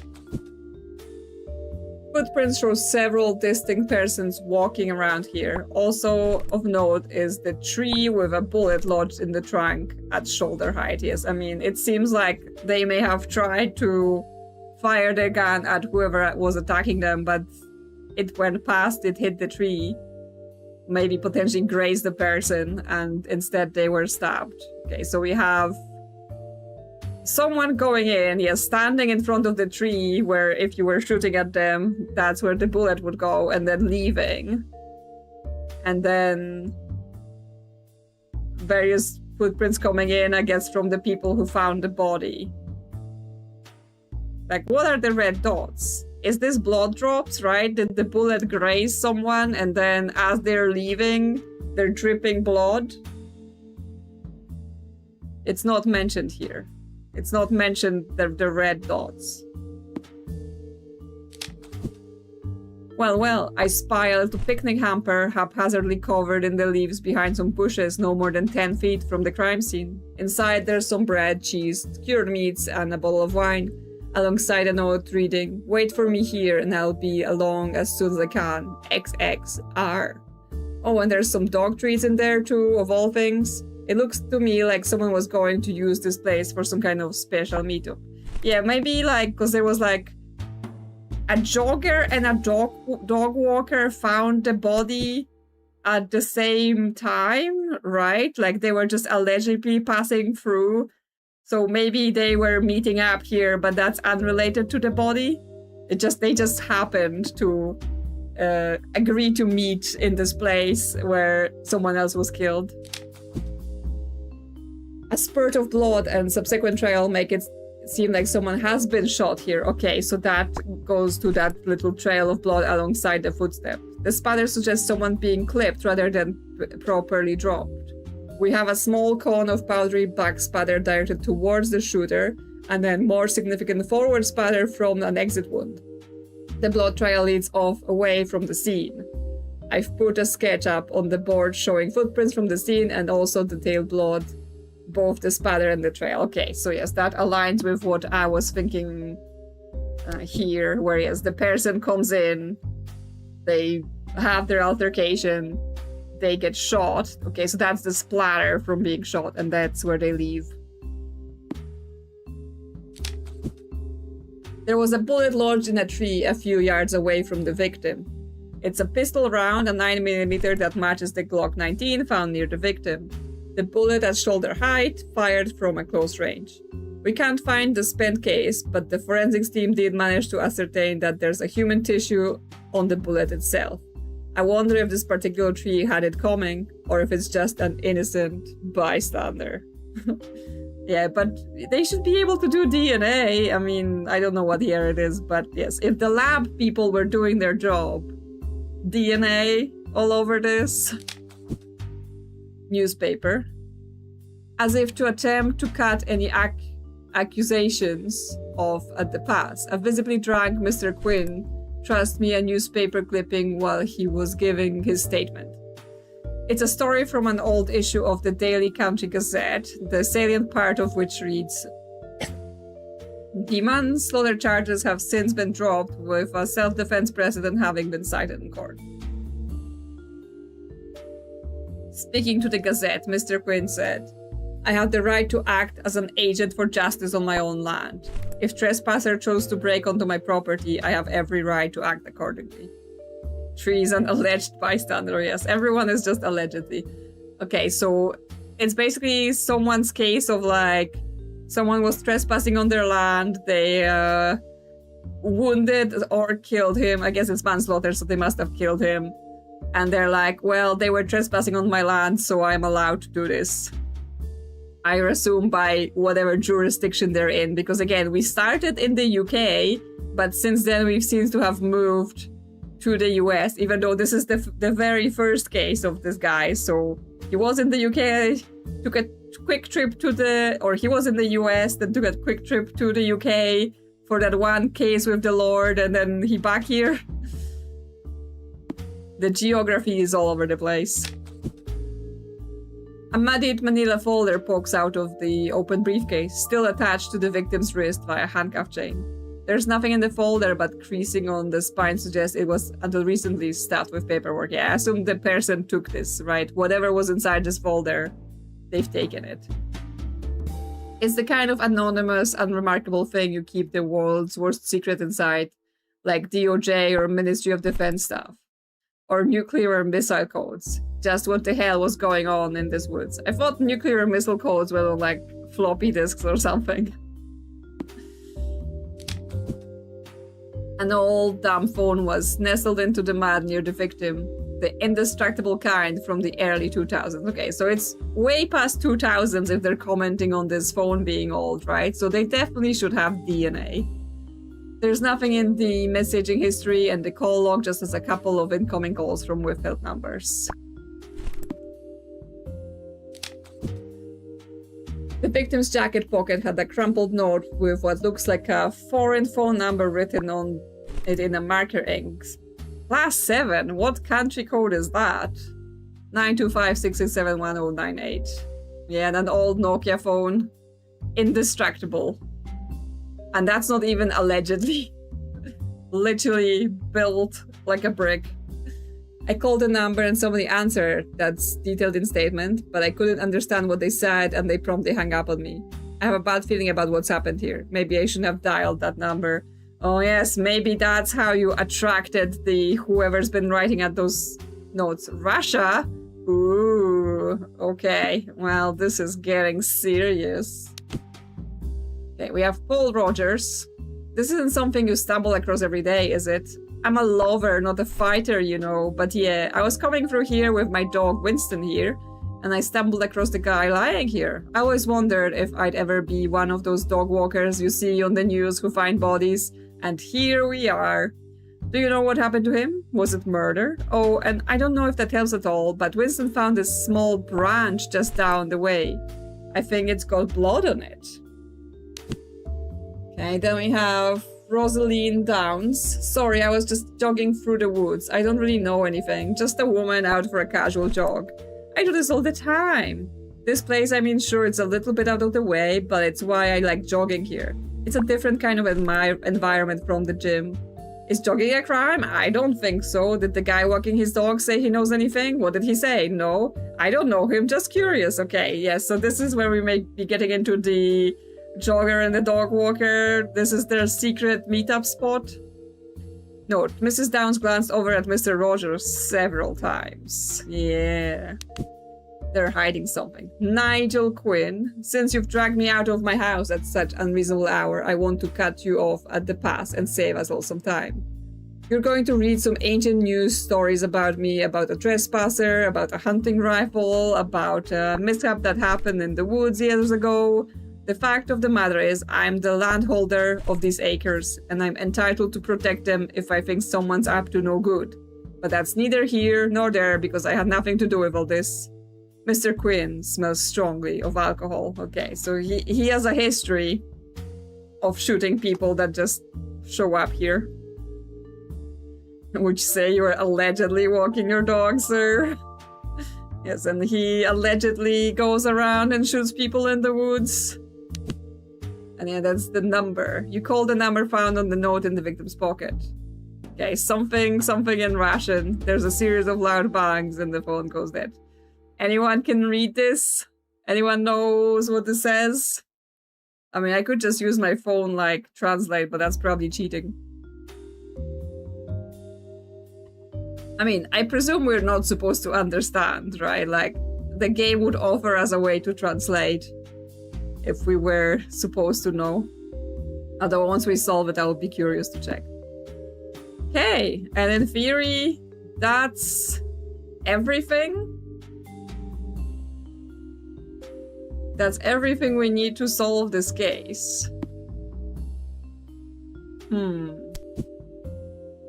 I feel like, you know, once again, if we were doing a proper investigation, we would be taking everyone's shoe prints, you know, checking it against the shoe prints that are here, you know, check them all for any suspicious injuries to their shoulder. Are any of them bleeding? All that kind of stuff. You know, were one of them the people that got shot? But no, he may have been meeting with some other person. What we have? Man, zealous, match, romantic, jogger, stabbed, meeting, walking, trees, spy. Yeah, I mean, spy sounds like a word we might want to use here. Special, shot, pistol, drug, agent, ministry number, foreign, lover, branch, woman, different, rifle, landholder.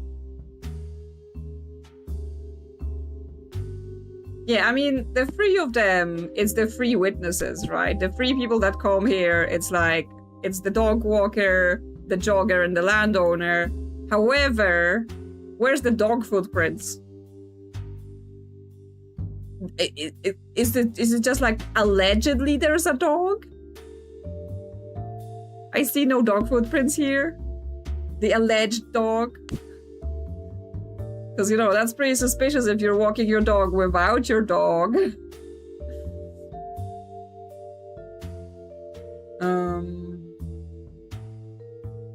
It's okay. The something was something with a something by a something something. Missed the autopsy. How did he die? He was stabbed. A hole in the victim's chest seems to be the cause of death. The blood emanated from the central point directly over the heart. It's not a neat hole either. Seems like someone thrust something jagged and barbed into him, which would align with that stick the dog found, right? So basically he had a gun, but it seems like the other person managed to just stab him with a stick, and somehow they brought a stick to the gunfight and won. Right? So somehow that happened. It's okay, so he was stabbed with a stick, basically. Stabbed with a branch, I guess was the word they used.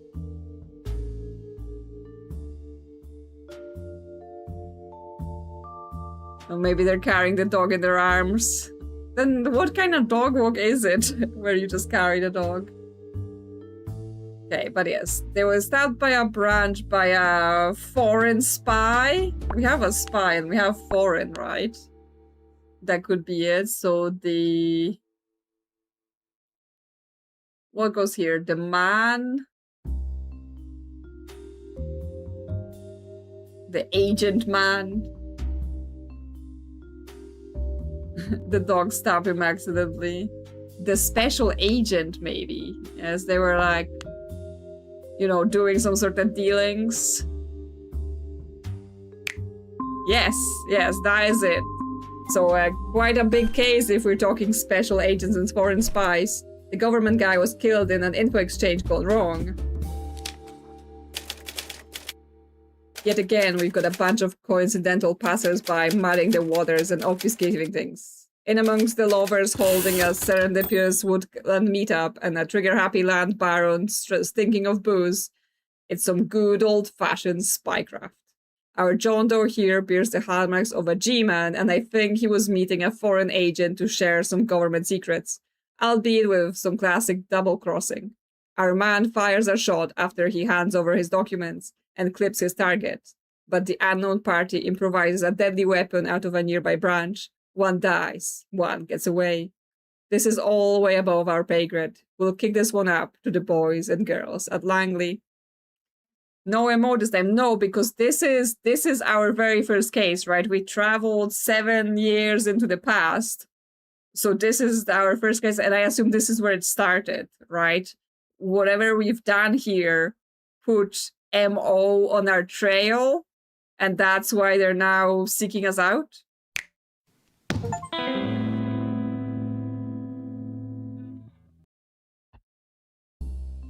Okay, so will we now be dealing with MO? Or is this a different case? Blast from the past. The here and now. Your apartment. The doorbell buzzes. Something's not right. Yes, okay, so we're getting into it now. Someone's left a bunch of old files and strange-looking books on my doorsteps. I'll put everything on the board, including those weird notes I've been collecting. Yes, we're investigating it. I wake up in the middle of the night to the sound of the apartment door buzzing away. No one was there, but they left a huge box of stuff on the doorstep. It looks to be a bunch of old case files, alongside some new bits and pieces in a strange wooden box.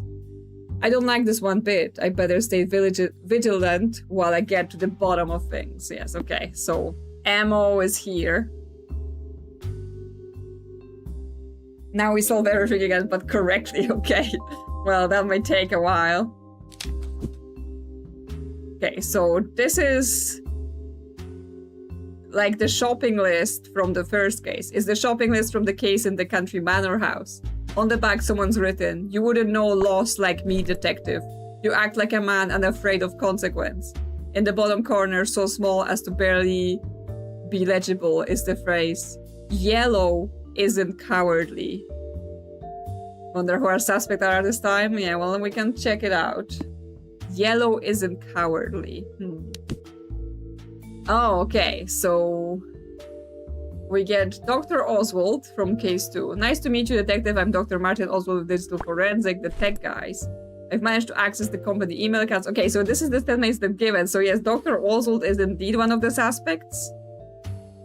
Company email accounts, and have surfaced a few things you might find interesting. I've put prints out on the board for you. You can look through things yourself, but maybe one thing to note is a conversation done through an encrypted email address on the dark web. Make of what you will. In my experience, the people who work at these small companies are in each other's lives a bit too much. Things get a bit high school, if you know what I mean. Yes. So this is his statement from that case, right? It's nothing to do with what's happening here. And again, it's Dr. Oswald. Was I right? Is it Dr. Oswald? So yeah, this is him from case 4. Oh, and one of our guys found a weird note that seems to be meant for you in his pocket. I've pinned that up to yes, because at some point he was like, oh, yes. Yes, well, I was saying, what's his first name, right? What is Dr. Oswald's first name? Because they never tell us that. And that would, you know, Mark, Martin, Michael, Oswald, that would all work for MO. You know, maybe he's jealous. Maybe he's like, you're just making the assumptions before forensic had the chance. Yeah, in case 6. Yeah, digital forensics. The one email in particular that caught my eye, all stuff. Yeah, that's from the museum. And a new thing. I know you're always hungry for a new mystery detective, so here's a doozy for you. What do a vengeful colleague and a homemade bomb have in common? Dr. Oswald. How could you? Yeah, he's looking angry here. So he's just looking normal on those other statements, right? But on this last one, he's like, I'm angry. Given enough time, they'll both explode on you. But I'll be sporting and give you a chance. Everything you need to solve this case is in the material I've provided. One last board for you to sink your teeth into. It will either be your last or the start of a great rivalry. I wouldn't say it's been nice working. I would say it's been nice working with you, but that would be a lie. This was always about Brian. Okay. Here's the thing. So I already suspected Dr. Oswald, but who the hell is Brian, right? I thought this was some sort of, you know, he doesn't like us because we get all the glory and we don't even wait for forensics or whatever. But no, apparently this was about Brian. Who's Brian? But yes. Yellow isn't cowardly. Is he the guy that was the secret agent that was killed? Yeah, the scientist kill, the leaflet for attack, the animal rights group from the case in the science lab. There's a couple of things scrolled on the back. First, another diatribe aimed at me. If you can, detective, try to understand the sequence of events here. You stumble into a crime scene, you decide to make a phone call at the very sensitive time, and a man dies because of it. How is that fair? Then, in tiny lettering, you will see red in the end. Yeah, I mean, I guess, yeah, he's referring to the fact that we called the number, right? We called the number and that, like, burned someone's cover or something like that, and they got killed. I'm gonna write down those weird things, right? Yellow isn't cowardly.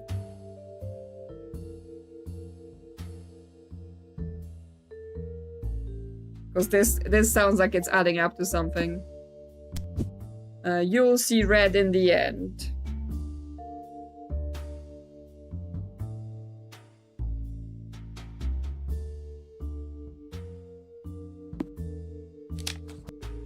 I wonder if this weird notes hide some kind of secret code. Yeah, exactly, right? Because we were looking at this before, where there are like fragments of digits and things like that. Like there's a 2 here. Then yeah, this could be okay. Maybe it's at the edge here. Yeah, so a 3 and a 4. Okay, we're missing one, but yeah, we have 4, 3, 9, 2. Unless there is something on this corner note we don't have yet. Is this an extra note? No. That's order of service. It looks like the order of service for the funeral of a man named Brian Oswald. Okay, so brother. The wording describes him as a beloved son and brother, gone before his time. There's a short eulogy inside that says, Brian gave his life in service to his country, but he was much more than just a decorated and respected CIA operative. He was someone to look up to.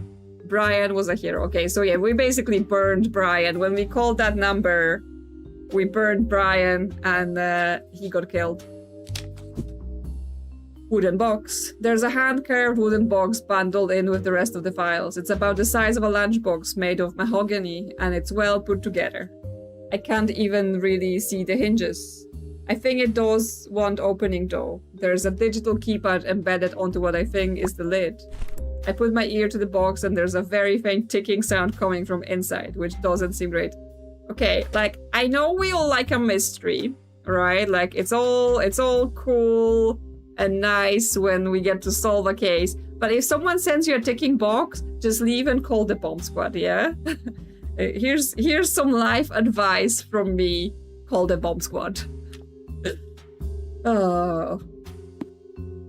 Them detectives. I think this is the manila folder from the first proper case I solved as lead detective. Inside it, someone has written, first case should have been your last. Reckless behavior detective. You can't just go storming in playing God. Files in exchange for a man. The deal went wrong. It could have been salvaged. You blew it. It's taken me years to get to this point, you know. Years of working, serving, following, planning. Yeah, okay, so basically the exchange was about getting Brian out, but because it went south and then we called the number, Brian was killed. Watches may be evil. Yeah, exactly. You never know. Like, if it's ticking, then better, you know, get rid of it. Reverse. It's a huge sheet that has one thing on it. The word reverse written in huge letter.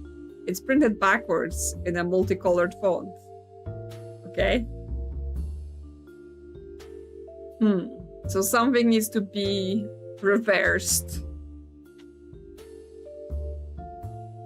And then it's like red, blue, green, or green, blue, red, depending which side we're going from. Yeah. Okay. This is the hieroglyphics translation sheet I was given during the museum case. Someone has drawn 9 circles on it. Yeah, okay. So it's V, E,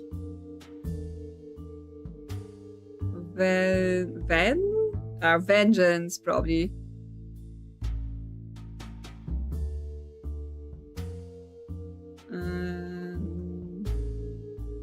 Yes, it does say vengeance. Vengeance. What the hell? That's me. This photo was taken when I graduated from the police academy. I look so young, so green. Marker pen on the back of the photo says, what a promising start to such a rotten career. Yeah, the guy really hates us. Shift sheet is the staff roster from the night of the penthouse card game. We had 4 suspects and 1 woman pushed to her death that night. On the back of the sheet, in tiny lettering, is the phrase, you will put green in between. Okay, so yes, it's to do with that reverse sheet, right? Because it's red, green, yellow. You'll put green in between.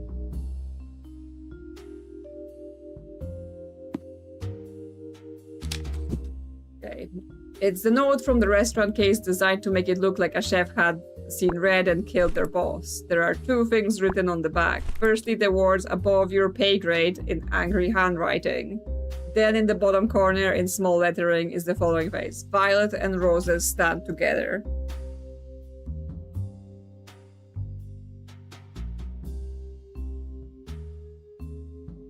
So like violet next to red.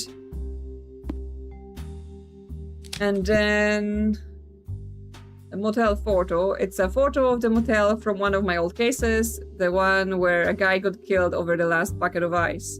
There's some chaotic writing on the back of the photo. The boys in blue are supposed to be there to help. No, too little, too late. Or too sudden and too rash. Watch out, here he comes. 3, 2, 1, bang, bang, bang. It doesn't really make any sense, but then none of it does. We don't have that much color. I mean, maybe there will be more color, because yeah, I mean, it's like green, blue, kind of purplish on the V, and then red. Yeah, we don't have yellow, because the first one says yellow isn't cowardly, so this... but this might just be telling us to reverse the colors once we've got them. We'll see. Is the photo I took of the glove box from the case with the mistaken hitman the one where the quest for revenge got out of hand? On the back of the photo, somebody's written, I wonder why you never followed up on what happened with the call you made to that foreign phone number. Are you too yellow-bellied to learn the ramifications of your actions? Yes, it's weird that they didn't follow up, but I guess then they handed it over to like FBI, CIA, whatever. It wasn't for them to investigate. So the something guy wants... Okay, we're missing 2 words. So I didn't click on something. Once again.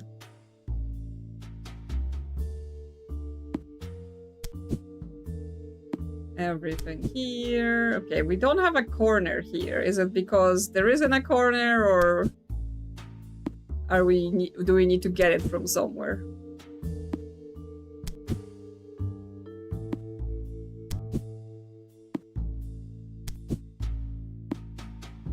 Just checking for any missed words I didn't collect.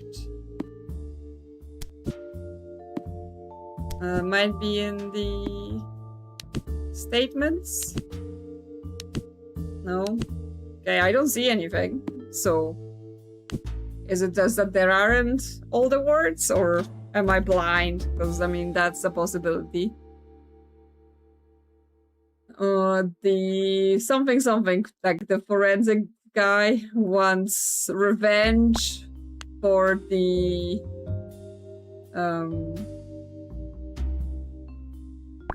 loss of his brother, I assume this is gonna say. The something. The digital forensics guy. That's what his title is, right? The digital forensics guy wants revenge for the loss of his brother. Okay, but what are we doing with the colors and everything else? I think that's right. Martin Oswald is holding me responsible for his brother's death. Martin! Now let's see if I can get this box open. Okay, so now we have digital lock. Now that we know what Martin up to, let's take a closer look at the digital keypad on this weird little box. It's a numerical pad sporting keys 0 to 9, so I'm guessing I ought to put a code in it to get it open. Whether or not I actually want to open this thing is another matter, but then detectives are nothing if not curious. Yeah, I mean, I assume that's the code from the notes, right? 4392.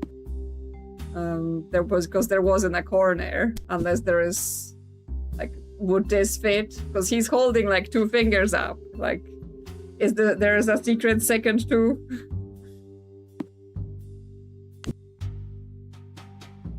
Okay, yes, the code for the bomb, the box, is 4 3 9 2. Okay, just the one. I'm not sure if that's in reverse or is it the color thing. Like we're gonna open the box and then we do the colors, right? Because here we've nothing to do with colors.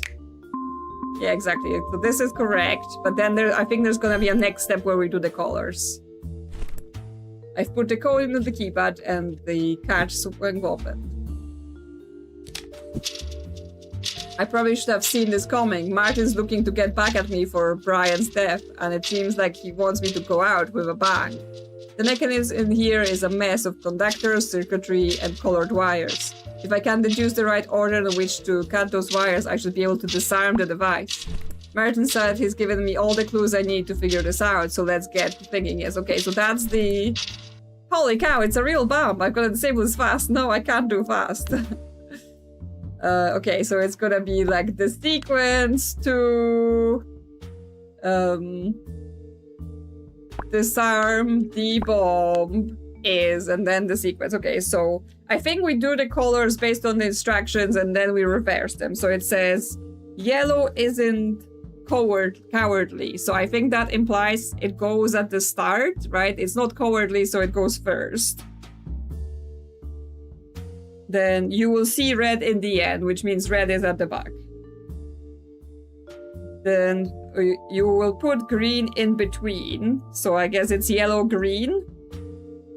And then violet and roses stand together. So violet is before red. So it's yellow, green, violet, red. I think. But then reverse. So it's red, violet, green, yellow. Red. Wait, it's blue. Can we call blue violet instead? Because it was violet and roses stand together, but we only have blue. So is it red, blue, green, yellow? Yeah, we're gonna live! We're gonna live! I think that's right. I cut the wires in that order and the ticking stopped. Violets and roses. Okay, yes. I was just like, I'm gonna explode, quick, what the color? When a CIA operative handed over intelligence secrets to a Russian asset 7 years ago, he did so in exchange for the release of a fellow agent, Brian Oswald. Sadly, that deal went south and Brian was killed, sparking a lifelong quest for vengeance in his younger brother, Martin. Martin soared through police ranks to become head of digital forensics, all to get to me, whom he blamed for his brother's death. My insistence on solving cases before waiting for full DF reports only stoked that fire. What followed was an elaborate waiting game, with Martin biding his time and plotting his ultimate revenge. A homemade explosion with my name on it. Luckily, I was able to solve his elaborate puzzle and disarm the bomb. I alerted the precinct, but our man has long gone, disappearing into the night. I'm sure cook up some fresh trial for me to face in the future. I have no doubt I will run into Martin Oswald again, but for now, it's time to get back to work. One more? That's one more solved mystery? No. Mystery solved. That's better grammar. Yay me, I can disarm a bomb, but the confetti, all in a day's work.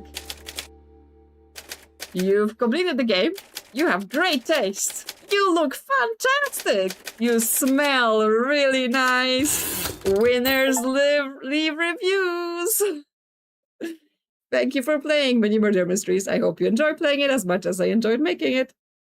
Positive reviews really help. Store algorithms put small indie games in front of more people. So if you enjoyed your time with this game, it would mean a lot if you left a little review. One battle below will let you just do just that, and one will let you admire your finished case list on the main menu. The choice is yours.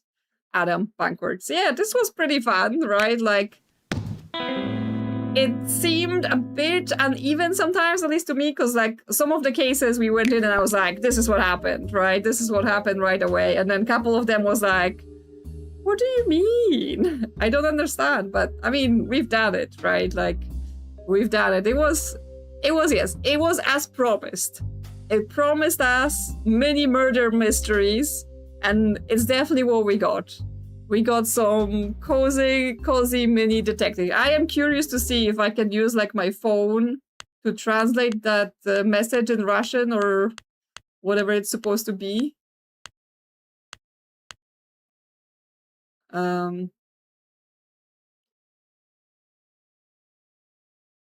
Detailed in statements, okay. Let me just see. Let me just use the translate functions to see what it says.